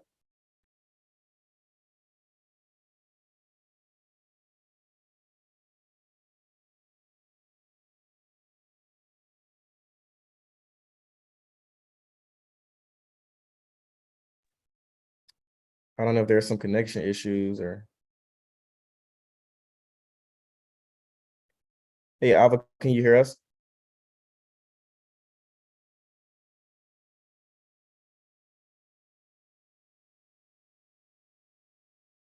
All right. I think there's some connectivity issues with Ava. We can go into the next appointment. Yeah, we're gonna, okay, yeah, we'll just move forward if. She said, okay, she says she can hear us.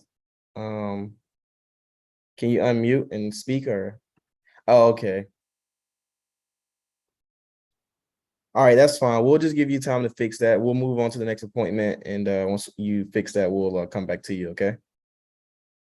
So, all right, moving forward, the appointment for the Committee on Diversity, Equity, and Inclusion. We have, I see Duria has been promoted. You're free to give your opening statement. Hi, give me 1 second. Sorry, I'm walking back to my dorm. Okay.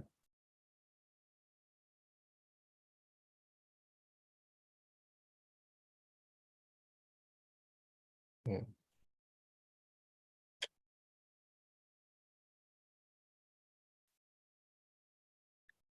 We'd like to promote the next, or actually the next one is a consent item. Well, I think Ava, Ava, do you want to test it real quick?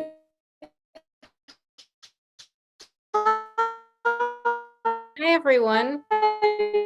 Working right now? I can hear you, but somebody's like, I think somebody's muted or unmuted and it sounds weird. Okay, how about now? I'm not hearing any weird feedback now. Okay, yeah. There we go. There we go. Okay. Duria, we're gonna come back to you. We got Ava here, so we'll come back to you. All right. Ava, you're free to give your opening statement. Thank you. So sorry about that glitch, by the way.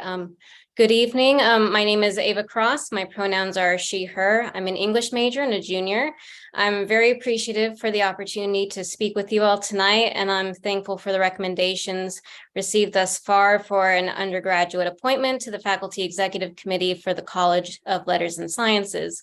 As a former student government president of a California community college, I've been very fortunate enough to gain the know-how of applying parliamentary procedures within participatory governance assemblies, creating close bonded communicative ties with the broader student body, and cultivating lasting, respectful working relationships with college faculty, staff, and administrators. As a proud first-year transfer, a product of the CCC system, and a learner within the College of Letters and Sciences, I would aim to contribute to the FEC the perspective of a new Bruin who is still in the process of adapting to this incredible institution, a new student's perspective being just as valuable to curriculum discussion, review, and approval as that from any long withstanding attendee. Thank you. Awesome. Thank you for coming and welcome. We will open the floor for questions from council members.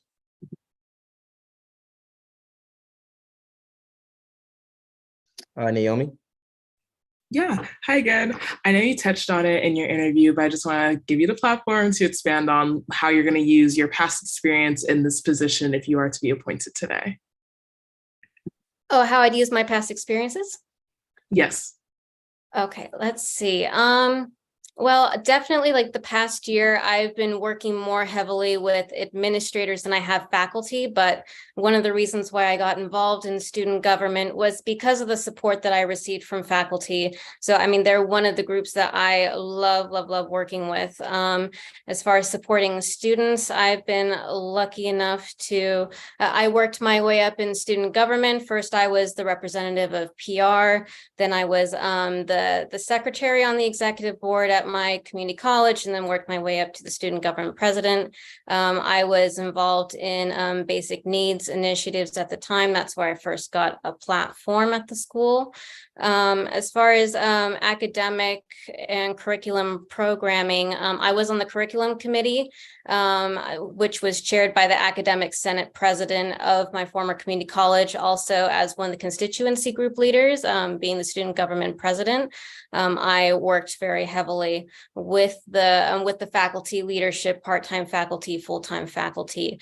So coming to understand the different perspectives of faculty and administrators definitely helps the students, for us to be able to understand like the verbiage that we need to use to communicate student wants in a way that they'll listen to us, which can be very, very useful when trying to put forth student voices and ideas to the best of our abilities. Hopefully that answered the question. Awesome. Sarah? Hi, thank you so much for coming to council to talk to us today. My question was, I guess, just as a part of this committee, what are some things you hope to accomplish, and how do you see yourself accomplishing your goals? Yeah, absolutely. So, I mean, being a new student, I'm still very much getting used to the needs and wants of the student body here. I am lucky, though, to know some transfer students. You know, we have a pretty good network from my former community college. I know a student parent who's a part of a UCLA Student Parent Leadership Association, and she and I have been having conversations about the difficulties for single student parents to maintain the number of units necessary per quarter throughout all quarters to hold on to their max financial aid eligibilities. So it would be my interest to see what student parents might be needing within the College of Letters and Sciences, since that's where the faculty executive committee would be pertaining to, that particular college. As well as, I mean, definitely, as Theodore was mentioning, and I think Crystal was also reiterating on this point, but you know, for transfer students, there being possible adjustments to some of the programming so that transfer students could double major, double minor. I think some of the other programs as well, I think sometimes there are some alterations for the honors associations, but just looking to expand those capabilities if possible. And then also there's another student senator on that committee, as far as my understanding goes. And I would really be wanting to know what she's wanting to work on. Tiara is, I think, her name. Since, you know, that's what we all do. We collaborate together, like our goals are stronger as one. So hopefully my goals would become hers and vice versa. Thank you so much. Awesome. All right. Do we have any more questions? Going once, going twice. Okay. If not, Ava, you're free to give your closing statement. All right. First of all, I just wanted to thank you all for your consideration of all of us potential appointees tonight. I'm understanding of the responsibilities, the confidentialities, and the student advocacy all combined with an appointment to the FEC, it being an association dealing with matters concerning significant curriculum programming, as well as being a considerable student platform to engage a number of our esteemed UCLA faculty.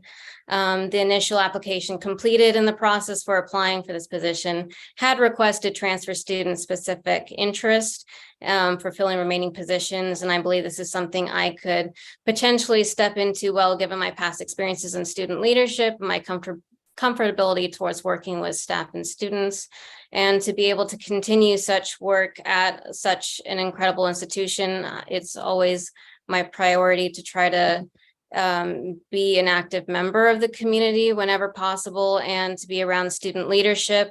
These are the people I've been around for the last several years, and to be a part of a group of people such as like the student senators, and to be helping you all out in your goals too, would just be a privilege. Thank you so much. Okay, can we hear ARC's recommendation? Yeah, so ARC approved Ava with a 3-0 vote. Awesome, awesome, okay. And now we'll open the floor for discussion. Are there any comments, questions, or concerns any council members have currently? Yeah, I just want to say, like, it's pretty evident that Ava knows her responsibility in this role, and she's quite well informed. And I think it would be very foolish of us to not give her the position. I think we can, I think not even us, the student body can really benefit from an individual like herself in this role. And so I look forward to working with her this year, and hopefully that's through this position. Awesome. Okay. If we don't have anything else, going once, going twice. Can we get a motion? I move to appoint Ava Cross to the Faculty Executive Committee. I second. Okay. Sarah motions, 1 second. All in favor, please raise your hand. And by a vote of 12 to 0, the motion passes. And Ava is now on the Faculty Executive Committee. Congratulations. Thank you all. Look forward to working with you. Awesome. Looking forward to working with you too. All right, going forward, Duria, Hi, how you doing? good. How are you? Doing good. You're free to give your opening statement. Awesome. Well, hi, my name is Duria Ahmed. I go by she, they pronouns, and I'm a first-year transfer from Orange Coast College in Orange County, majoring in history and geography. I'm applying as a student rep to the Committee of DEI because I believe in educational equity, especially as a non-traditional student, and even go as far as to working in educational policy for educational equity through an organization called Generation Up. And through Generation Up, I've been able to assist in passing imperative legislation that would improve the livelihood of thousands of students, such as AB 1705 and AB 1187, as well as a multi-million-dollar investment in tutoring historically underrepresented students at the CC level.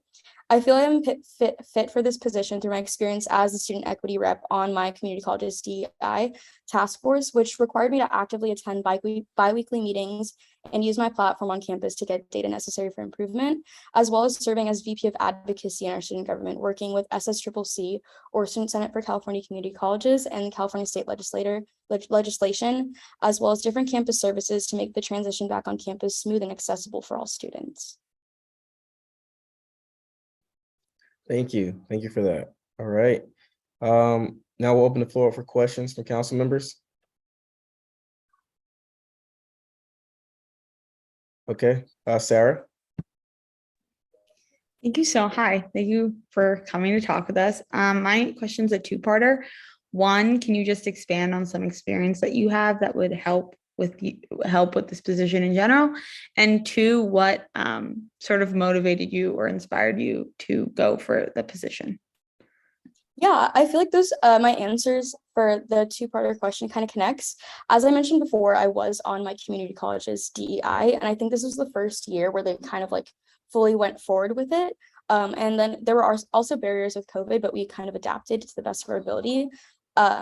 So with my experience in DEI, I kind of gave the kind of viewpoint of a disabled student as well as a low income student. So I have experience with kind of talking to administration, kind of discussing what students need, especially from my perspective as a marginalized student, to kind of make campus a more acceptable place. As well as I mentioned before, I did work, was in my student government as the VP of Advocacy. So I did definitely work with disabled students specifically, and kind of worked with our sister colleges in terms of making the process or the transition back onto school better for disabled, not better, for lack of better words, kind of more accessible for students. And then also during my time as VP, we kind of reached out to students in a kind of intimate way by personally emailing them. So I feel like that's something that we kind of need at the UC level, especially for transfer students who don't really have that kind of intimacy.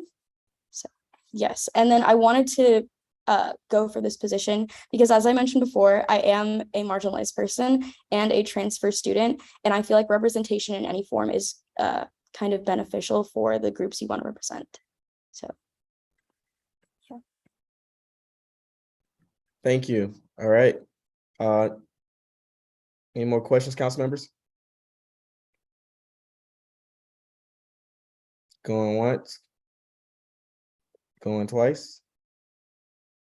Okay. Duria, you're free to give your closing statement. Okay, awesome. I just wanted to formally thank you all for taking time out of your day to meet with me. I again wanted to expand on my experience as VP. As I mentioned before, I did hold events, but I managed a town hall that involved administration at my CC discussing how COVID protocols could take place and what services they would offer to disabled and low-income students. And this initiative led to our student government voting for free bus passes for all students for the whole year. And I'm genuinely excited to be able to potentially contribute to UCLA's campus in the way I contributed to my CCs. So yes, thank you. Thank you so much for that. That's exciting. Okay. Can we hear ARC's recommendation? Yeah, so ARC approved Drea by a 3-0 vote. Awesome. Got you. All right. And now we'll open the floor up for any comments, questions, or concerns council members want to discuss amongst themselves.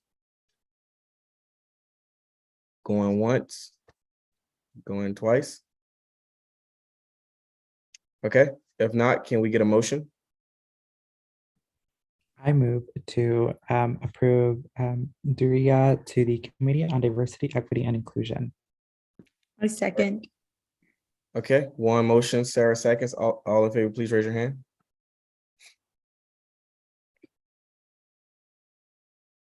All right. And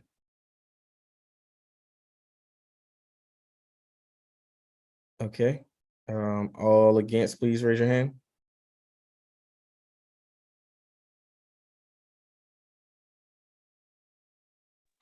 All abstaining, please raise your hand. Okay, so by a vote, I think that's a vote of 11 to 1-0. The motion passes. And Duria is now on the Committee on Diversity, Equity, and Inclusion. Congratulations. Thank you. Thank you. Thank you for coming. All right. I think Monica is here now, so we can circle back. Well, you said who's here, Milan? Oh, Monica is here. Monica's here. Oh, the Yes. appointment for the Committee on Faculty Welfare. Yeah, that one. Has Monica been promoted? Yes, she should be in here. Okay, I if she wants to unmute.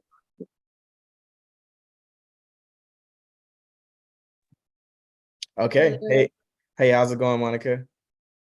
You are free to give your opening statement. Hello, everyone. Thanks for welcoming me. My name is Monica. My pronouns are she and her. I am a returning non-traditional student, and I am applying to the Committee on Faculty Welfare. I am excited to be applying to this position because given I am a non-traditional student, I am a part of the workforce, have been for a while now. So I can relate to some of the issues at hand that our faculty experiences, such as healthcare, housing, childcare, compensation, and post-employment benefits. So I feel like I would be a good representative and advocate for them. I do have some past experience in leadership roles. However, that would be from high school, so that would be a while ago. My most recent leadership experience comes from project management, in which I manage a handful of subcontractors. Nonetheless, I would be excited to be in this role and work and learn from very talented students at UCLA. Thank you. Thank you. Thank you for coming. All right, now we'll open the floor for questions from council members. Juan. Hi, Monica. Thank you so much for joining us. I really loved your opening statement. You sound super ready and super knowledgeable to take on this role. I would love if you can elaborate a little bit more on kind of like maybe some priorities or like strong passions of yours that you'd like to prioritize in this role if you were to be appointed. One strong passion of mine or a priority that I would like to see among the faculty is more interaction among different departments. And I guess kind of to attack that, I would use mixers. Possibly also surveys, as I learned in the last meeting, to see what faculties would actually be interested in, if that's okay.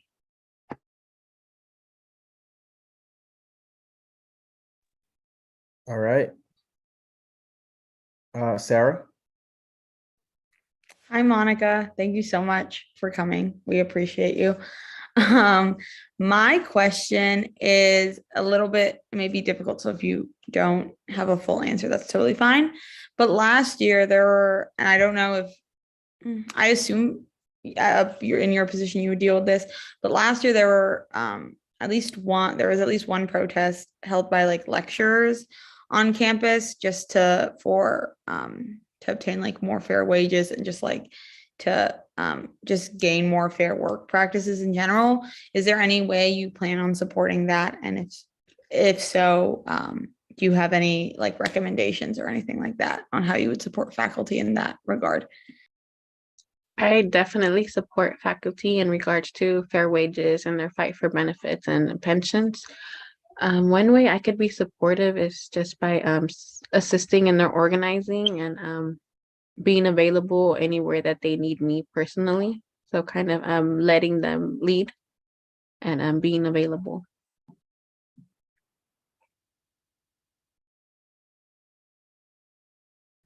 Okay. Does anyone have any other questions? All right, if not, Monica, you're free to give your closing statement. Thank you guys for having me. Thank you guys for allowing me to interview, and I look forward to working with you guys this year if appointed. Awesome, thank you. All right, can we hear our recommendation? Yeah, so ARC approved Monica with a 3-0 vote. Okay. Okay, Anna?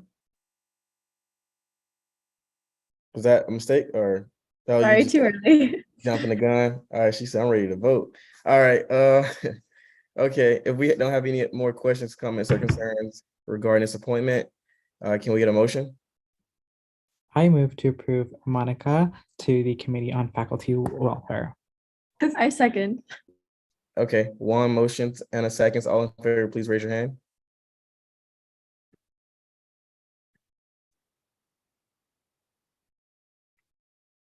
All right, and by a vote of 12-0, the motion is approved, and Monica is now on the Committee on Faculty Welfare. Congratulations. All right, moving forward. Okay, I think we're on Campus Retention Committee, which is a consent item. So if no one has a question, comment, or concern about April being appointed to the Campus Retention Committee, then it is approved. All right, and moving forward, next is the ASUCLA Communications Board. We have, wait, Anna, did you have a question? Oh no, I just had something to say Oh, about this appointment. Yeah, go ahead. Because this applicant emailed me and she's not going to be available until 9:20. So I was hoping that we would move their appointments slower. So is there any way we can move her appointment to later in the meeting? So when she joins, because I think she has a class right now. Yeah, sure. Wasn't it one other appointment that didn't show up or something? No, I think that was Monica, and Okay, Monica showed up. Yeah. got you. Okay. So we'll just, yeah, if they come at 9:20, we'll do that. We'll knock that appointment out. All right. Okay, I guess we're moving forward. Okay, so going straight into officer reports. This week for me, just pretty much, had a couple scheduled a lot of meetings in regards to some initiative that I'm trying to get, kick started. So, I got a meeting with Vice Chancellor Beck and a couple other individuals about the UCLA Mardi Gras. Had a meeting with and collaborated with the Iranian student group on the atrocity that happened over there. And so, we'll hear about that a little bit later on in regards to the resolution that we have on the agenda today. And yeah, just had a meeting with my staff and just planned out the applications that we're currently receiving for internships, and just making sure that we're like steered and we're on the right path for a lot of the initiatives that we have. So yeah. And yeah, that's pretty much all. Internal Vice President. Okay, yeah. So for me, I can start off with this ARC again. We interviewed these applicants, and we still have more. So we're going to be interviewing more this coming week. And there's still offices who have not sent me their appointments. So if you do have your appointments found, please send them over along with their names, emails, UIDs, and also applications. And then with the work inside my office, so we had our first like hybrid in-person all staff meeting yesterday, where we had like our general staff and directors either on Zoom or in the same room. And so they're starting to work on like onboarding and developing their general staff. We're also having our IVP directors and executive staff retreat this Saturday to kind of try and foster collaboration and fellowship in the office. We have also closed our second round of general staff applications, and we have quite a few, so we can finish off our hiring process for general staff now. We also extended our internship deadline for more applicants, because I do not think we have enough applicants for internship yet. So encourage everyone to apply if they're interested. We also set up a Canva Pro account so that marketing can start working on like rebranding our Instagram and Facebook. And then lastly, we are working to get directors hired so that they can receive their stipends for their work. And that should be all. And I'll pass it off to Divine. Yeah, so for EVP, we had our first hybrid exec and all staff meeting yesterday, today and yesterday as well. We also had our first fellowship meeting yesterday, where I was able to give a presentation on what is USAC and the history of USAC to educate the amazing fellows.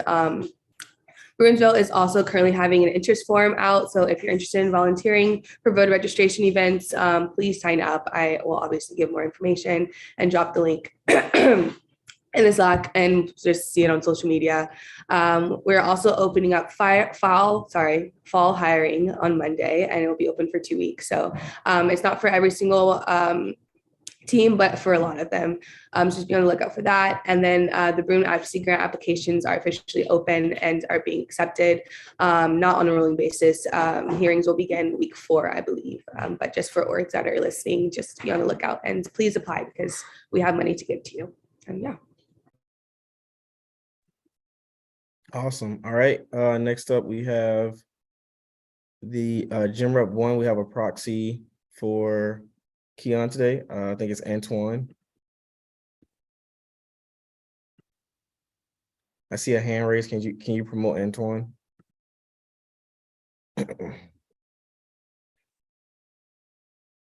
Hi, yeah, okay, I think I'm good.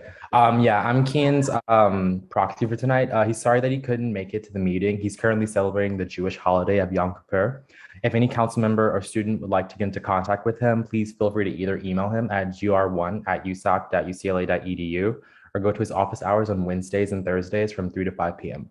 Thank you so much. Okay, awesome. Gym Rep 3. Wait, Eliana is not here either, right? No, for Yom Kippur. Okay. Got it. All right, Community Service Commissioner. Hi, y'all. So Community Service Commission is preparing to have an event coming up called Surf Fest. It's coming up in the next few weeks. So we've been working on doing all the like background admin logistics of that, getting the fire marshal to approve the setup.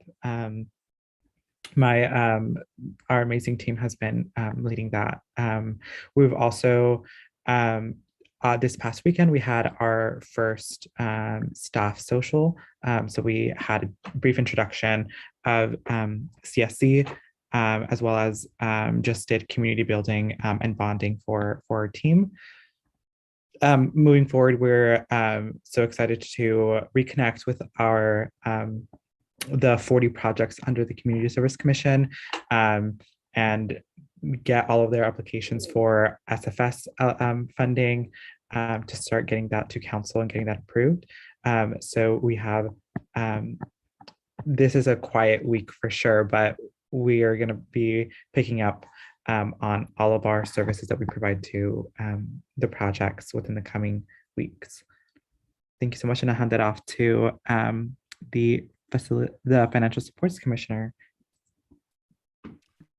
Hi, everyone.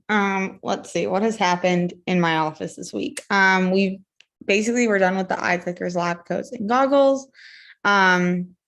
We had a meeting with, I think it's director or one of the directors from Carl's office, Chasm, and we just talked about mental health resources and like sort of the budgetary concerns on that. We met at Kava, lovely lunch. Unfortunately, was not able to charge it to USAC office, so I paid for it. And then we also, what else did we do? We started, we had another, we made the presentation that you guys will hear today for the New York Times, and hopefully that goes well. And then also we've just hired a few additional people. We're planning our retreat in my office. And then, yeah, much more to come from FSC. Thank you, guys. Theodore.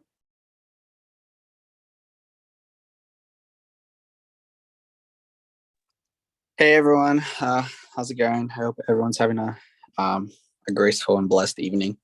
Okay, yeah, I got some things. So obviously appointments are being filled in, the 2 today, and then obviously also we have basically I want to give an announcement about the TSC. The TSC, the Transfer Student Center, is having a transfer scholarship campaign.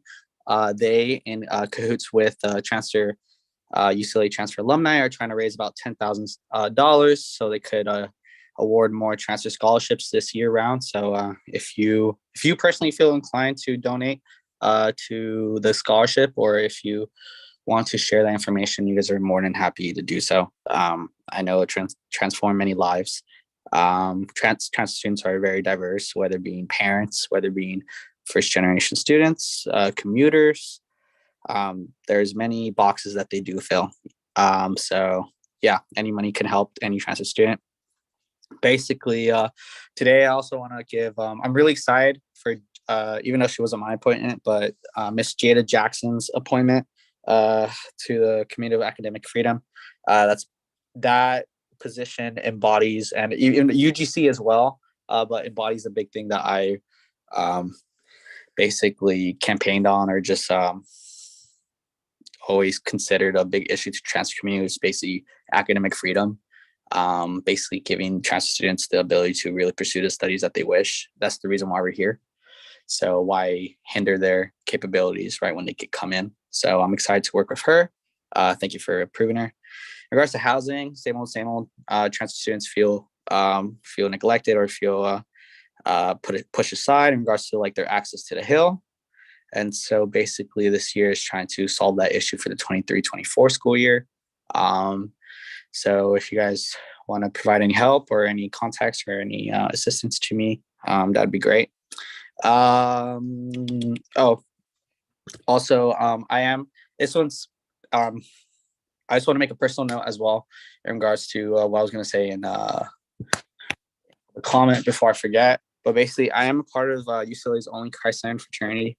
And every Thursday night, the fraternity provides free food to the community, no questions asked, from 11 p.m. to 2 a.m. unless food does run out.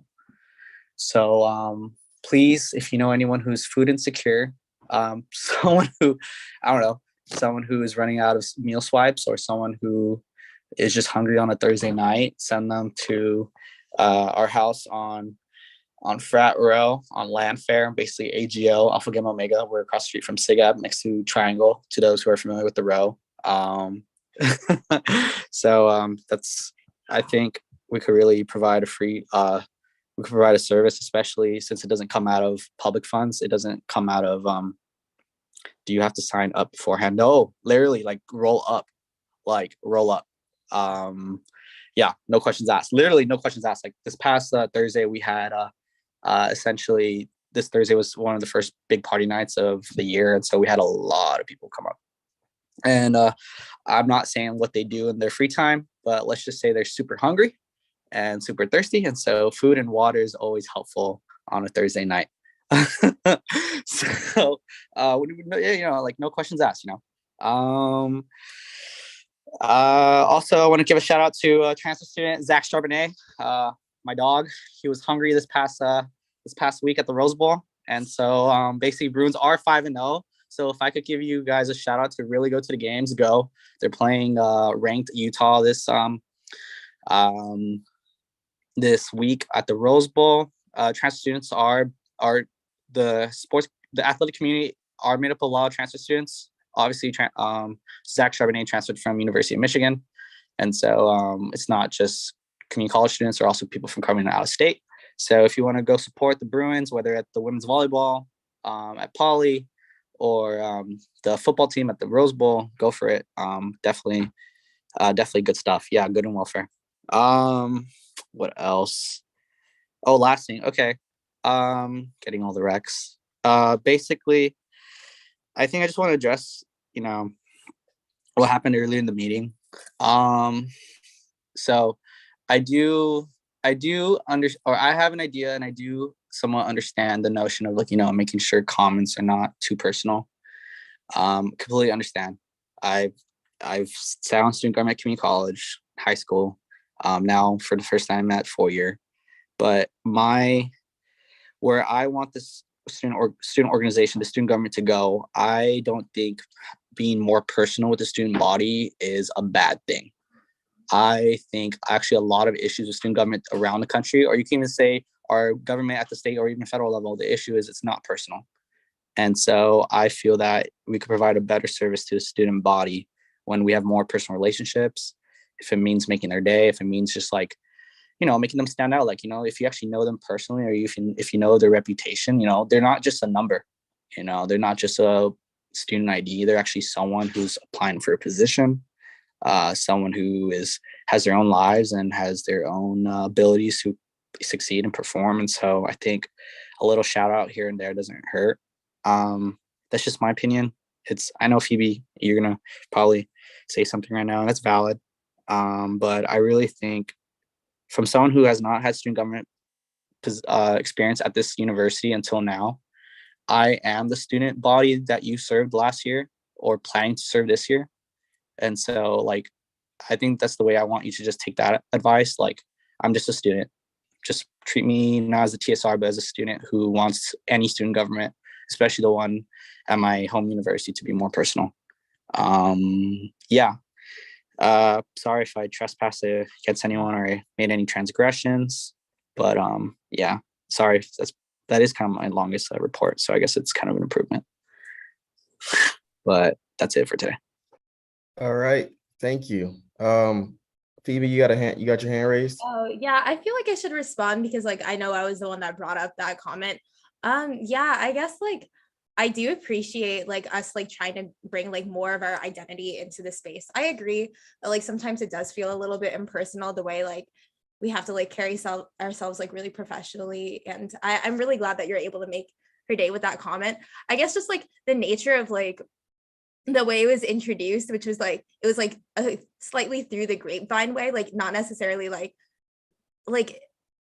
don't know, it just felt like we're hearing information that was not necessarily something that was given permission to be shared. But given that she appreciated the comment and stuff like that, that totally makes sense to me. And yeah, I don't think it's a problem to not bring parts of our personal selves into this space. I was just a little concerned by privacy, but looks like it wasn't an issue today. So thanks, Teddy, for bringing that up in your officer report. All right, awesome. Okay, moving forward, going into admin rep reports. Orlando. Hello, everyone. Hope you're all doing well.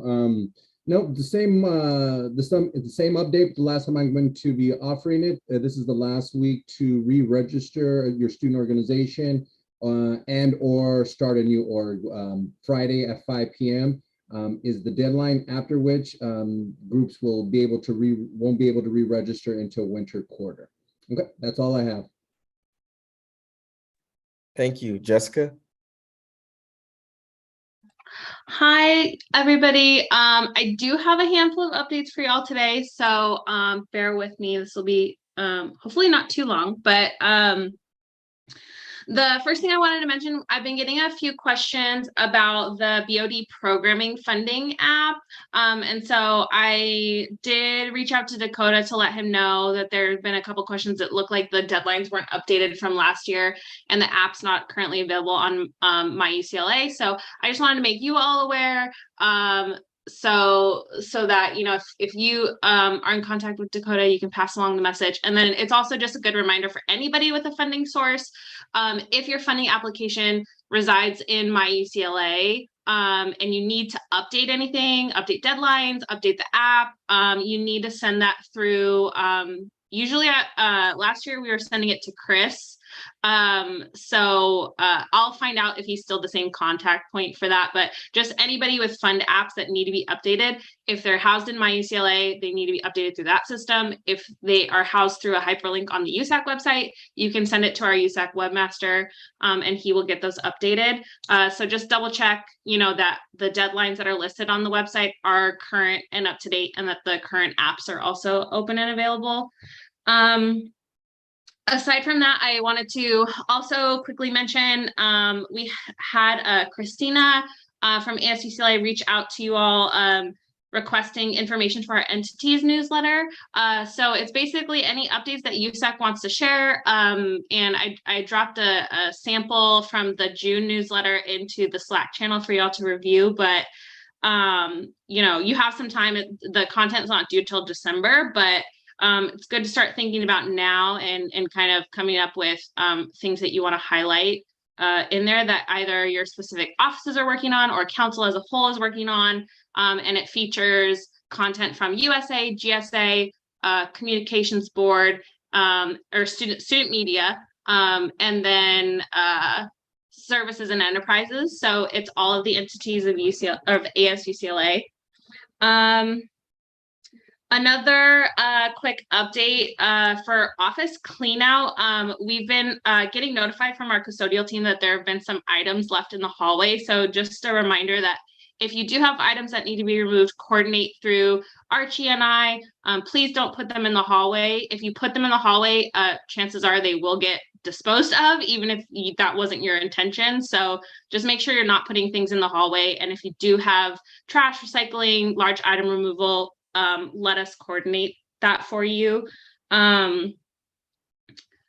Two more things. So we have a few signatures that need to be added to our signatory form in SGA for the current academic year. And this is basically like if you manage a fund that does a lot of rec forms. So the current ones that are still outstanding, Carl, I think SGA needs yours unless you went there recently this week. You might be updated, but you need to sign. Dakota needs to sign for budget review. We also, the PICOM vice chair needs a signature.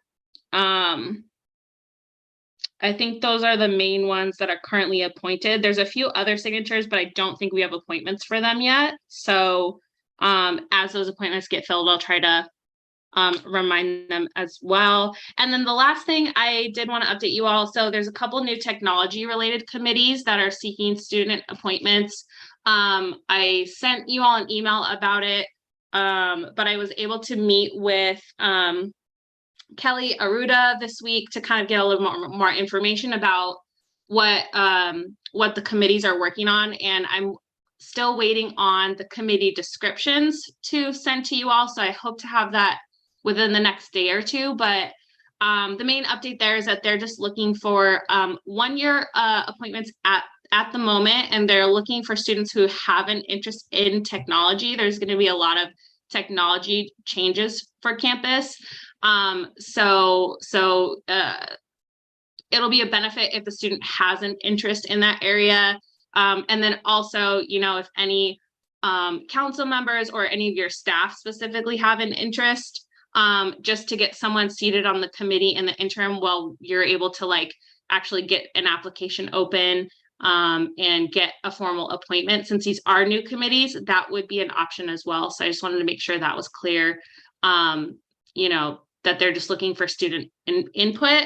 And then, yeah, as soon as I get those committee descriptions, I will forward them to you so that you can, recruit specifically for the intention of each of those committees. But that's it. Sorry, I know there was a lot of updates. That's all for me. Daniela, you had a question? Yes, just a follow-up for Jessica in regards to signatories for funds. I know that in the past, ASRF and TGMF have had signatories from the finance directors of AAC. So is that still going to be put in practice this year? And if so, how can I advise my director to move forward to become a signatory? I would just have them talk to Linda in SGA so that she can get that signature added. The sheet that I saw didn't have anybody from AAC on it, so I don't know if she has another sheet. But yeah, I would just talk to Linda and then let her know that you have other folks in your office you want to also be able to sign off on rec forms. Yeah, this main one just had like FICOM, budget review director, president, those positions. So I don't know if she has an additional signatory sheet that AAC would be on, but you can check with her. Okay, thank you. Do you have the best method of contact to get in touch with Linda? Yeah, I'll drop her email in the chat right now. And then her office is actually right next door to SGA. So if you're ever around Kirkhoff and you're by SGA, she's just like one door to the left of that main office. I think the number is Kirkhoff 334 for Linda's office. So you can also stop by. She's there Monday through Friday. But I'll drop her email in the chat right now as well for you all. Thank you. All right, awesome. Jessica, I was going to ask, did you have an update about the list for the appointment search committee? Like, were y'all able to figure that out? Yes, so I think Juan shared a Google sheet and I went ahead and highlighted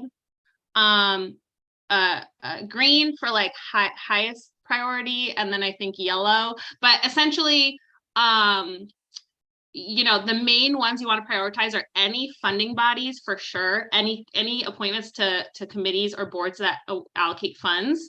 That'll be really critical and time sensitive. And then secondary was any like bodies that are overseeing space, or like any like board of governors, board of directors, any of those types of appointments, I think should be highest on your priority list. Of course, all the appointments are important to have students seated, but definitely, the funding and the space tend to be the more time sensitive and impact a lot more things if you don't have the students seated, especially the funding bodies, because then it just delays being able to allocate funds. So I did highlight those. If there's any questions, definitely let me know.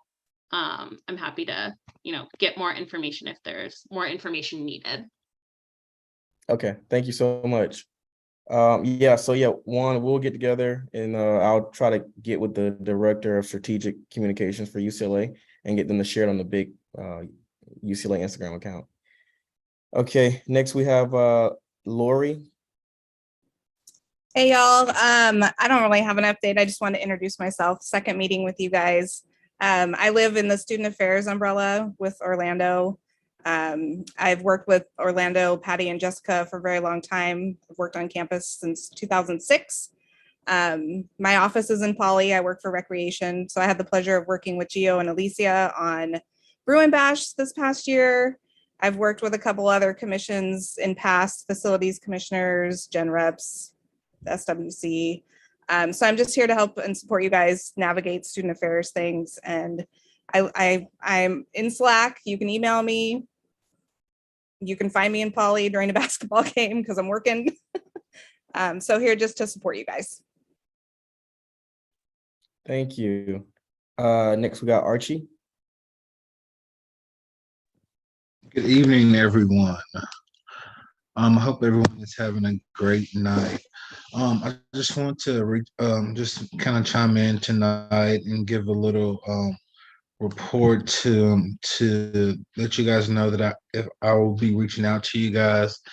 Um, I have already started reaching out to some of you guys. I've met with some of you already, and I work with some of you guys in your teams, but I want to meet with you guys and see if we can partner and see what other initiatives that we can perhaps partnership on, and I can be a resource to you guys with anything that you guys have going on. So just be looking out for that email from me.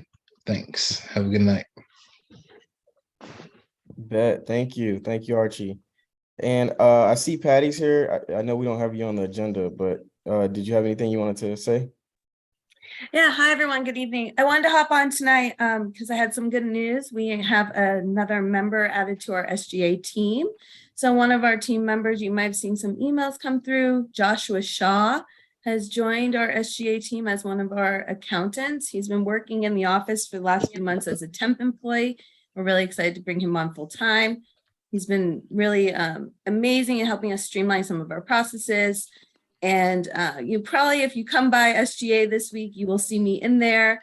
We are working diligently on the audit process right now. So just a reminder, as you're starting this school year, to come meet with us so we can help make sure we're streamlining processes, because we find that a lot of our requisitions were turned in past the June 15th deadline. So it's been making this audit process take a little bit longer as we're processing some of the older or the newer recs that are turned in after the deadline. So we're getting that done as quickly as possible. All hands on deck as we're just sorting through as auditors have arrived this week.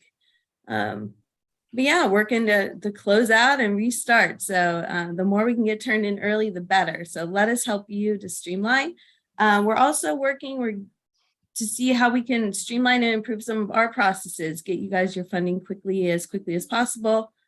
So yeah, exactly. But yeah, we're working to get a few new additions to streamline our processes. I'll have more to report soon. I don't want to let any cats out of the bag until we have it finalized that everything that we're hoping can work. But essentially, we're trying to make the process go a lot faster for our students.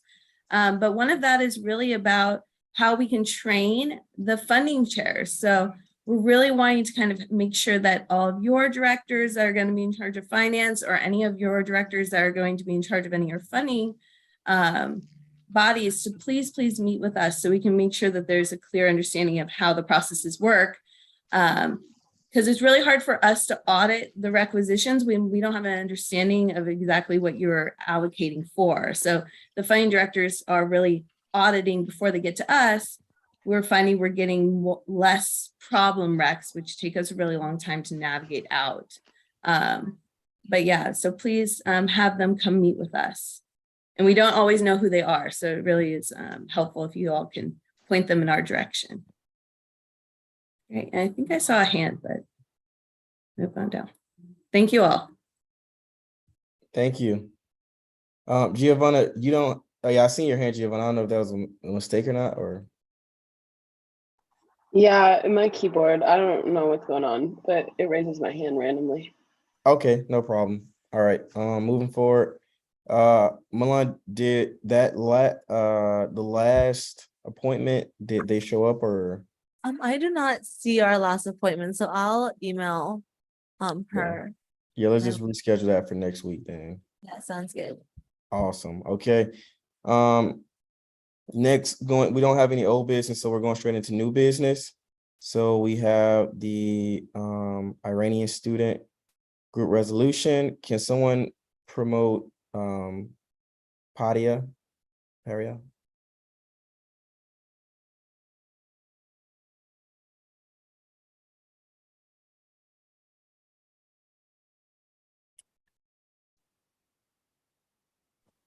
All right. Yeah. So, hey, how you doing? Good. How are you? Thanks for having me. Doing good. Yeah, no problem. Yeah, welcome. So yeah, this week got a chance to work with the Iranian student group on this resolution. about one of the atrocities that happened in Iran, and some that's continuing to kind of affect the life of individuals there and individuals here on campus as well. So I'll let, is it Padia or Paria? You're doing great. So the English pronunciation is Korea, like Korea with a P, but you're very close to the Farsi pronunciation, which is Padia. So whichever you prefer, whichever is better with you. Got you. So yeah, I'll let Padia introduce herself, and then she can kind of start reading through this resolution. The Iranian student group helped out a lot with this, so really appreciate y'all. And yeah, I don't know, do we want to share screen or? Yeah, I'm on my iPad. If someone wanted to share the resolution. Milan, can you share screen? Wait, Carl, did you ever send me the document? Let me get you that link real quick. Hold on. Okay, sounds good. I'll get it over to you right now. All right. Sorry.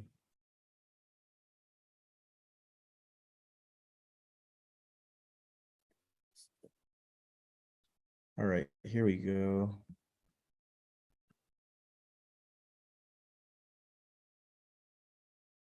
Do you want me to drop you just want to drop it in right here in the chat, right? Yeah, if you drop it in the chat, I can pull it up, and then I can also link it to the agenda later. Okay, got you. No problem.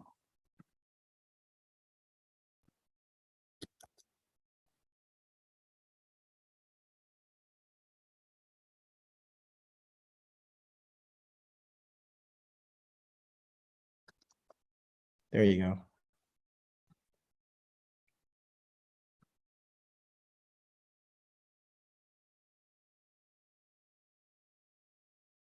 I think it says I need access. Oh, okay. Well, let me give you access real quick.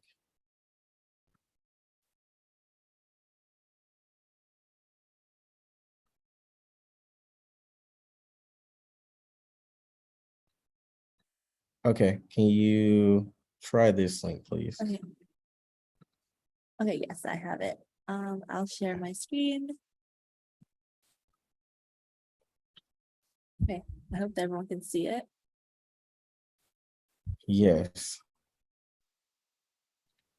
All right, so Padia, if you want to read, you can read through it, you can read all of it, you can kind of talk about the thoughts behind the creation of this. It's kind of up to you. Awesome. Thank you so much. Before we get started, I want to thank you all for considering us and meeting with us today. Already, that's like a huge step for us. So we're grateful.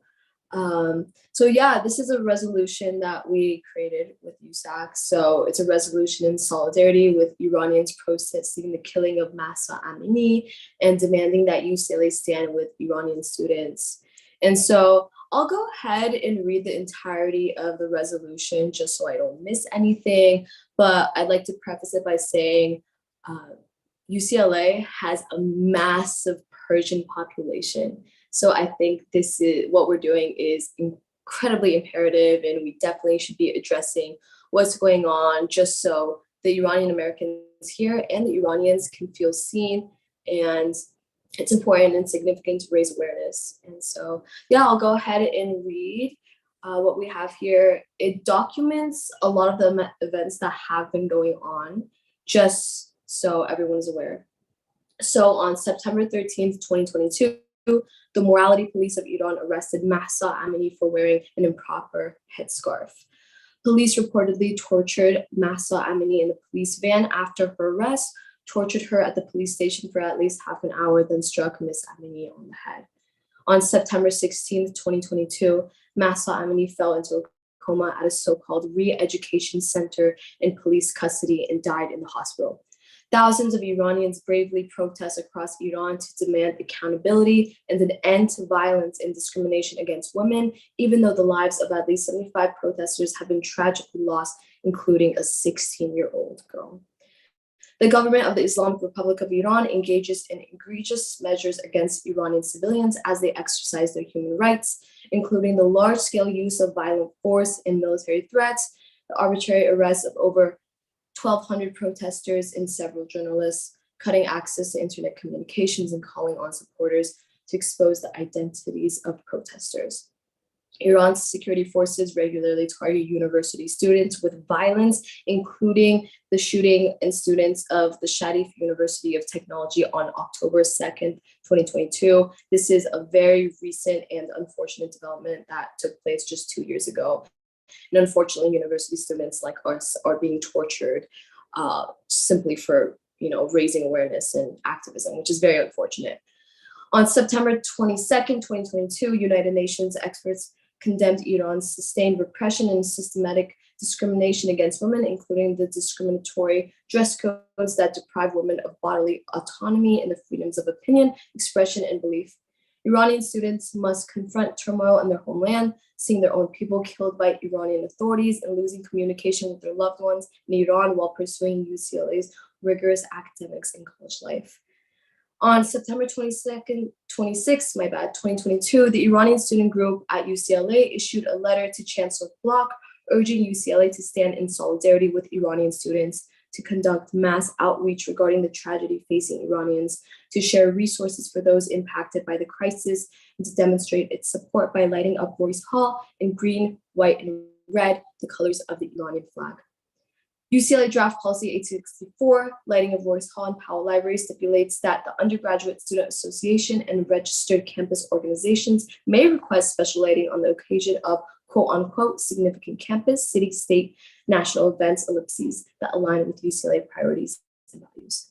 On October 3rd, 2022, which was yesterday, President Biden published a statement condemning the violent crackdown of peaceful protests in Iran, including students and women who are demanding their equal rights and basic human dignity, and declared that the United States stands with Iranian women and all civilian citizens of Iran who are inspiring the world with their bravery. From September 30th to October 2nd, 2022, Los Angeles City Hall and 6th Street Bridge were lit up green, white, and red, the colors of the Iranian national flag, in solidarity with the women of Iran fighting for the freedom and human rights. On September 29th to October 2nd, Beverly Hills City Hall was lit up in green, white, and red in solidarity with the women of Iran fighting for the freedom and human rights. On October 1st, 2022, California State Capitol was lit up in green, white, and red to participate in a global day of solidarity for Iran. Demonstrations following the death of Mahsa Amini erupted across the United States, including in Chicago, Boston, San Francisco, Los Angeles, and cities internationally. On September 22nd, 2022, over 100 people were gathered in Bruin Plaza for a candlelight vigil organized by the Iranian student group of UCLA, remembering the life of Mahsa Amini and amplifying the voices of Iranians back home.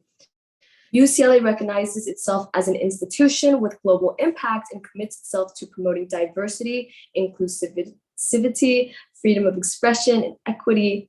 Iranian students are an integral part of the UCLA community, and the Iranian contribution to Westwood is so great that the region is so lovingly referred to as Tehrangelis. The Undergraduate Student Association Council stands in solidarity. Let it be resolved that the Undergraduate Student Association Council stands in solidarity with the Iranian community at UCLA and abroad, and that the fight for fundamental rights must always go on. Let it further be resolved that the Undergraduate Student Association Council strongly condemns and will never tolerate discrimination on the basis of gender, gender identity, sexual orientation, or religious belief. So, let it further be resolved that USAC and UCLA administration send a mass email to all students, faculty, staff, and administration that one, acknowledges the situation in Iran and takes a stance of solidarity with Iranians in the UCLA community. Two, educates the campus community on the situation in Iran. Three, provides resources to those affected by these events and how members of the community can support the fight for fundamental rights. And four, publicly announces its alignment with the women and protesters in Iran fighting for their basic human rights. Let it further be resolved that USAC and UCLA administration offer additional CAPS counseling services for Iranian students in light of this unfolding tragedy. And that USAC declares the death of Masa Amini and subsequent demonstrations to be a significant campus, city, state, and national event, and recognizes the fight for women's fundamental rights and free speech to be unambiguously aligned with UCLA priorities and values, thus demanding that the UCLA administration light up Royce Hall with the Iranian student community. My apologies, you guys. That was tedious and that was a mouthful, but I just wanted to be thorough for everyone's sake and read everything we have in the resolution. That way we're just being authentic and transparent and you know what's going on. Awesome. No, that was a great job. Great job. That was amazing. Great job on that. Thank you. Okay. So everyone got to read the resolution. Now can we get a motion?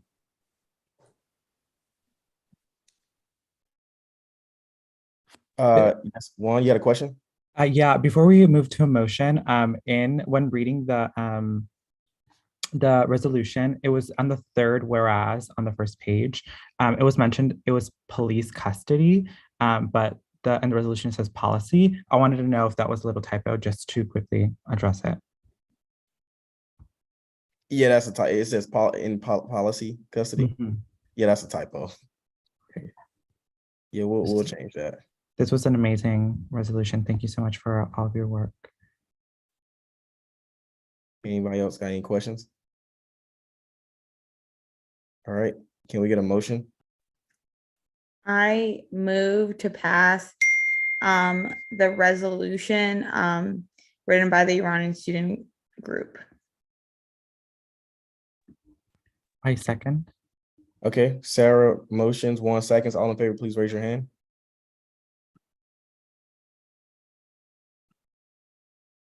Okay. All right, and okay, and by a vote of 12 to 0, the motion passes and the resolution is approved. Thank you so much for coming, Padia, and thank you so much to the Iranian student group. We'll be forwarding this over to the chancellor, and hopefully we can kind of continue to go forward, and UCLA will show their support to your community. So.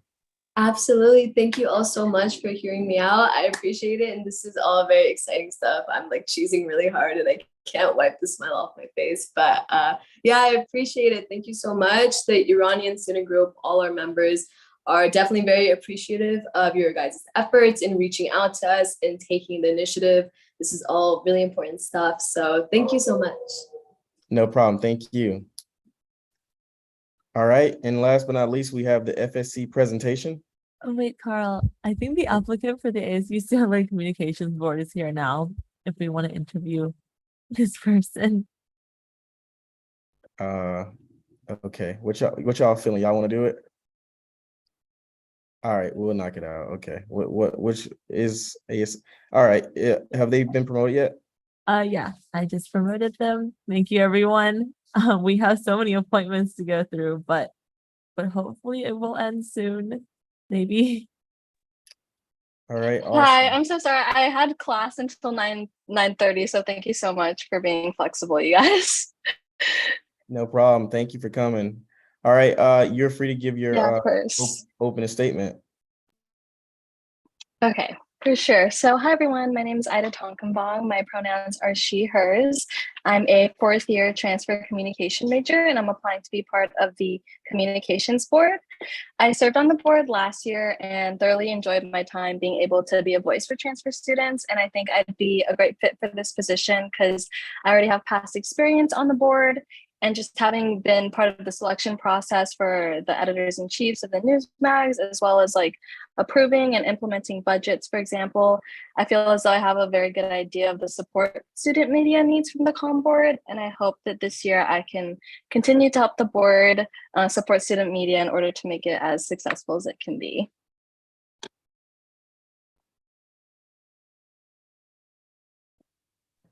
Awesome. Thank you so much. Okay, now we'll open the floor up for questioning from council members. Council members, do you have any questions? Juan?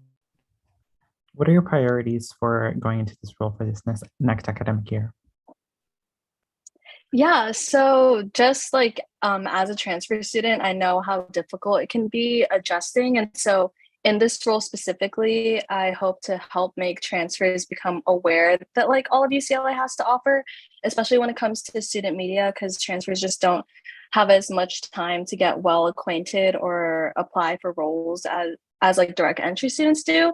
So just overall, just like making sure that the comm board is like a safe space and a welcoming environment.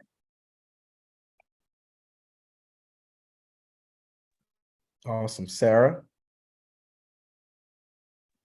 Hiya, thank you for coming. Even after your class, we appreciate it. I guess my question is, those are the council members, they love you. My question is, if like, what do you, I guess, what's one thing you learned from last year, from last year being on comm board, and I guess what's one thing you hope to have as your legacy? Yeah, so I guess on the comm board, it was like my first year at UCLA too. So just becoming like acquainted with all like of the different news mags and just, learning like the things they stand for and like how they prioritize like activism and like representation of like all communities and social justice and equality and things like that. And so I guess just like continuing to like make sure that they like maintain and uphold those goals and values. And also, I think a lot of people aren't really like aware of like what the comm board is. So I guess just this year, continuing to make sure that student media is aware that the comm board is like here to help. And, if there are issues that arise, that they reach out to us and not only like people within their organization. Awesome. Great. Okay. Do we have any other questions, council members? Going once, going twice. All right, you're free to give your closing statement. Okay, cool. So yeah, thank you so much for your guys' time and consideration. I just want to reiterate that I enjoyed my time so much on the comm board and would be honored to serve on it again my final year at UCLA.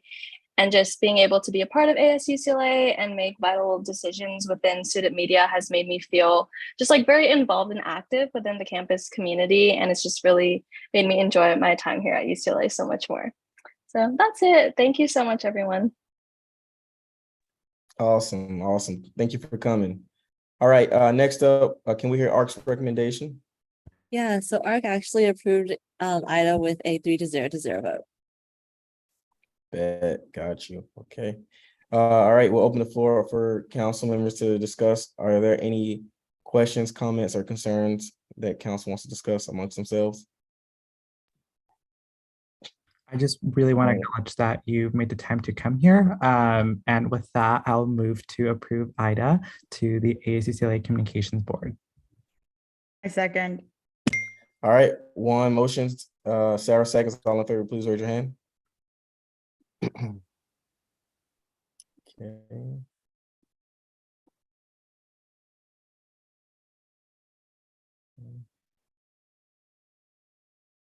Okay, we got 11.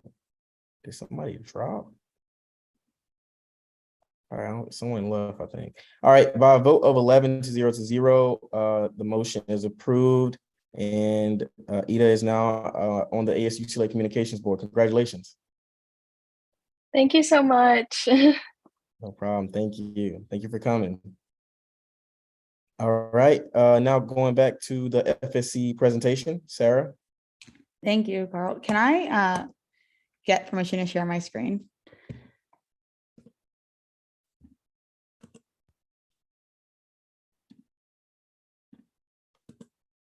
You should be able to now. Perfect. Okay, we will. Can everyone see? Yes, lovely. Okay, I will make this so quick because I acknowledge that it is almost 10 o'clock. If there was any other later time that I could do this presentation, I totally would. Unfortunately, to get the New York Times subscription, we're on a bit of a deadline, which is why I am doing it tonight. But basically, I wanted to start with the UCLA mission statement, which states that we value open access to information, free and lively debate conducted with mutual respect for individuals and freedom for intolerance. And so one of our main platforms this year is to get a New York Times subscription, just to make sure we have that open access to information. Just to touch on the importance for UCLA students, one, just need access to the New York Times for research papers, essays, and assignments for classes for just like purely academic purposes, but also to provide important news about current events, global and local news, and focus on issues that UCLA students should be aware of, including like the protests in Iran, storms in Florida, and so many other events that students should know of and don't necessarily have access to. And then one of UCLA's core values is education and open access to information. So a New York Times subscription definitely falls in line with these values. This project has been underway for a while, and a survey was done, I believe 2 years ago. If anybody wants access to the survey, I can give you that. But over 90% of UCLA students, about like 2,000 students were surveyed, and over 90% of UCLA students support having a New York Times subscription. Other UCs, about every other UC and USC has a New York Times, a free New York Times subscription for students. So UC Davis, UC Irvine, Berkeley, Merced, that one hurt a bit when I heard Merced. But so that's why it's sort of just like, I don't know why UCLA doesn't have one, but that's what I'm pushing for. Just because it would just be such a great resource. In addition, this subscription would also include access to cooking, games, and the crossword, which the other UCs do not have access to. So that would be pretty cool. And then this just includes everything that we would get through this subscription. And it would be, to give you just like some financial numbers, it would be about $41,000 for undergraduates, graduate students, and faculty, which is about less than, adding those all up together, would be less than $1 per person for the year. We possibly could also negotiate a cheaper price just for undergraduates, but that is just something we have to talk about. This list here, potential partners, we haven't reached out to any of these people yet, but some people we may possibly be able to reach out to achieve this amount. USAC would be a negotiation factor we were considering, is working with other council members who have bigger budgets than FSC to subsidize half of that amount, and then going to administration or either any of these entities and asking for them to pay to foot the other half of the bill.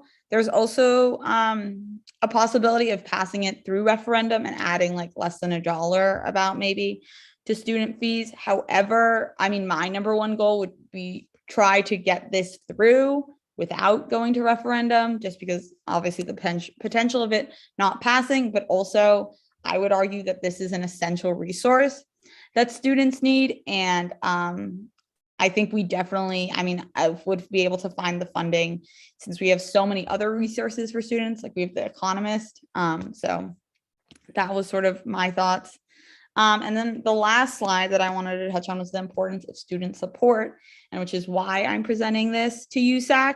So at a bunch of different campuses like Berkeley, Michigan State, unfortunately USC, Colorado State, and others, a lot of this stuff was passed through student governments after like students advocated for this resource, which is why I'm reaching out like basically to any council member who would like to help join the fight to get this resource. Just please contact me. We'd love to have you on the team to just to get this resource. It would help all UCLA students. It would, even if you're a STEM major, it's still important. And unfortunately, the amount of resources that FSC has is limited, but if we work together, I fully believe, I was so excited to hear about the amount, because I fully believe we can accomplish this, and we'd be able to have a lasting legacy on campus for students to provide them with this amazing, amazing resource. So if you have any questions, comments, concerns, come to my office or shoot me a text, email, whatever works for you. But that was sort of what I was hoping. If we could all, if council could work on this together, I think it would be a great way to help students. Two other things. One, this subscription also involves the New York Times offers like live events that they would do, and they would like come to campus and provide that resource to students, which would be really cool. The deadline also to try to get this passed is, I believe, the end of October for now. It's possible that it could be extended, but it's just sort of, we need to hit the ground running sort of thing if we want to get this done. And then lastly, to all council members, if you want to send me an email that works for you, Todd, I'm going to say H because I don't want to butcher his last name, but Todd, he's the liaison with the New York Times, has offered us, the council members, a free subscription for about a week to test it out, to see if we like it. So if that is at all an incentive for you guys, that I can also set you guys up with that. But that's pretty much it. I hope it wasn't too long. Thank you all for listening. Theodore. Yeah, first of all, I think it's a good idea. I think, but the biggest thing I want to say is like, I definitely feel that we could get that number down, because like, you know, you're trying to market it as like New York Times is being subscribed by America's #1 public university. And so assuming, I'm not saying it's like an endorsement, but like assuming we're not buying for the Washington Post or from you know, a different, or like the Chicago Chronicle, I believe that's what it's called. Essentially, yeah, like they get to flaunt that basically they're subscribed by the #1 public university. And essentially, I feel like it would provide them even more future business, because as students get accustomed to reading New York Times articles as this during their time at UCLA, they're more likely to probably even purchase a subscription as posts, as graduates, as members of the workforce, as I don't know, daily commuters who read the paper, I don't know, every week or every other day. And so I think there's a really opportunity to really, assuming like we're not subscribing to any other big papers, we could really get like the price down. Because I agree too, like it should not go to the students. It should not be a burden that the students should have to pay like, you know, $1 extra in their fees. Like there's definitely money. There has to be money somewhere that we could provide this. Like you made the argument quite correctly. Like it's an essential resource. But at the same time, you know, it's we're purchasing a subscription from a private corporation, and I think we could really get that number down as long as we, like, I don't know, I'm not saying like loyalty, but like as long as we only subscribe to the New York Times and essentially give them basically forever give them not face value, future business through the student body. Yeah, that was good. Those are some good points. Yeah, it'll be a conversation that we kind of like have a little bit offline, to kind of work out the weeds of everything. So, unless Sarah, did you have something you want to say? I just had a bit of a response. Oh, okay. The thing is, so that number includes undergrads, grads, and faculty. It might be a possibility to just get the subscription for undergrads, and then it would be cheaper. However, that price point is, considering if we're including undergrads, graduates, and faculty, that's less than $1 for every person for the whole year. So I don't know how much, if we're doing that package, I don't know how much less we can make it. We can also, it makes it way easier if we're splitting, because my plan, and how they've done it at other schools is splitting that, however like much it is, let's say about 40K, between different organizations on campus. So it's not like we only would not be footing the bill. Definitely. It would be like, if we could get like 3 or 4 different orgs or different parts of UCLA to help out with it, it would make the cost much less burdensome on each party. Patty? Hi, everyone. I'm not sure if you're already working, Sarah, with other administration on this, just because when you're bringing things to the full campus, and also students of USAC or any students can't sign contracts so we have to work closely with you in regards to the contract process. So just make sure that you have admin involved with these conversations, because a lot of times there's there's a legalese that they're trying to put in contracts, and we just want to make sure that everything is able to go through the UC process. So we just want to make sure everyone's involved. So Orlando, I don't know if you have anyone on your SOL side that you would recommend, or in the student affairs side. We would probably want, Jessica in on those conversations as well, because if there is a contract, it would be with ASUCLA as a whole if it's going through USAC. So there's just a few other layers to this. So we just want to make sure. And then it'd be interesting to reach out to the other schools, and you might have already done this, to see what their contracts are, if they're willing to kind of give some of that information. Because I do agree, if they're going to try and use this as essentially seeing it as a, marketing opportunity, or I would see this almost more as a sponsorship than necessarily something that we might need to pay for. So, lots of different layers. But let's just get us into the conversation so we can help support and get you all the resources you need. Thanks, Patty. Just to add to that, yes, Sarah, I would definitely talk to your SOL advisor, mention the things Patty's talked about. I know you and I will be meeting soon, so we can also discuss this about options. But definitely, if you can, you should touch base with your SOL advisor. Otherwise, you and I can talk on Friday. Perfect. Thank you guys so much for all the input. I appreciate it. All right, awesome. Okay, yeah, so we'll just discuss a little bit more offline. Thank you, everyone. So, let me actually join the meeting. So, I joined the meeting at 10:06 p.m. Stop recording. But thank you, everyone, so much for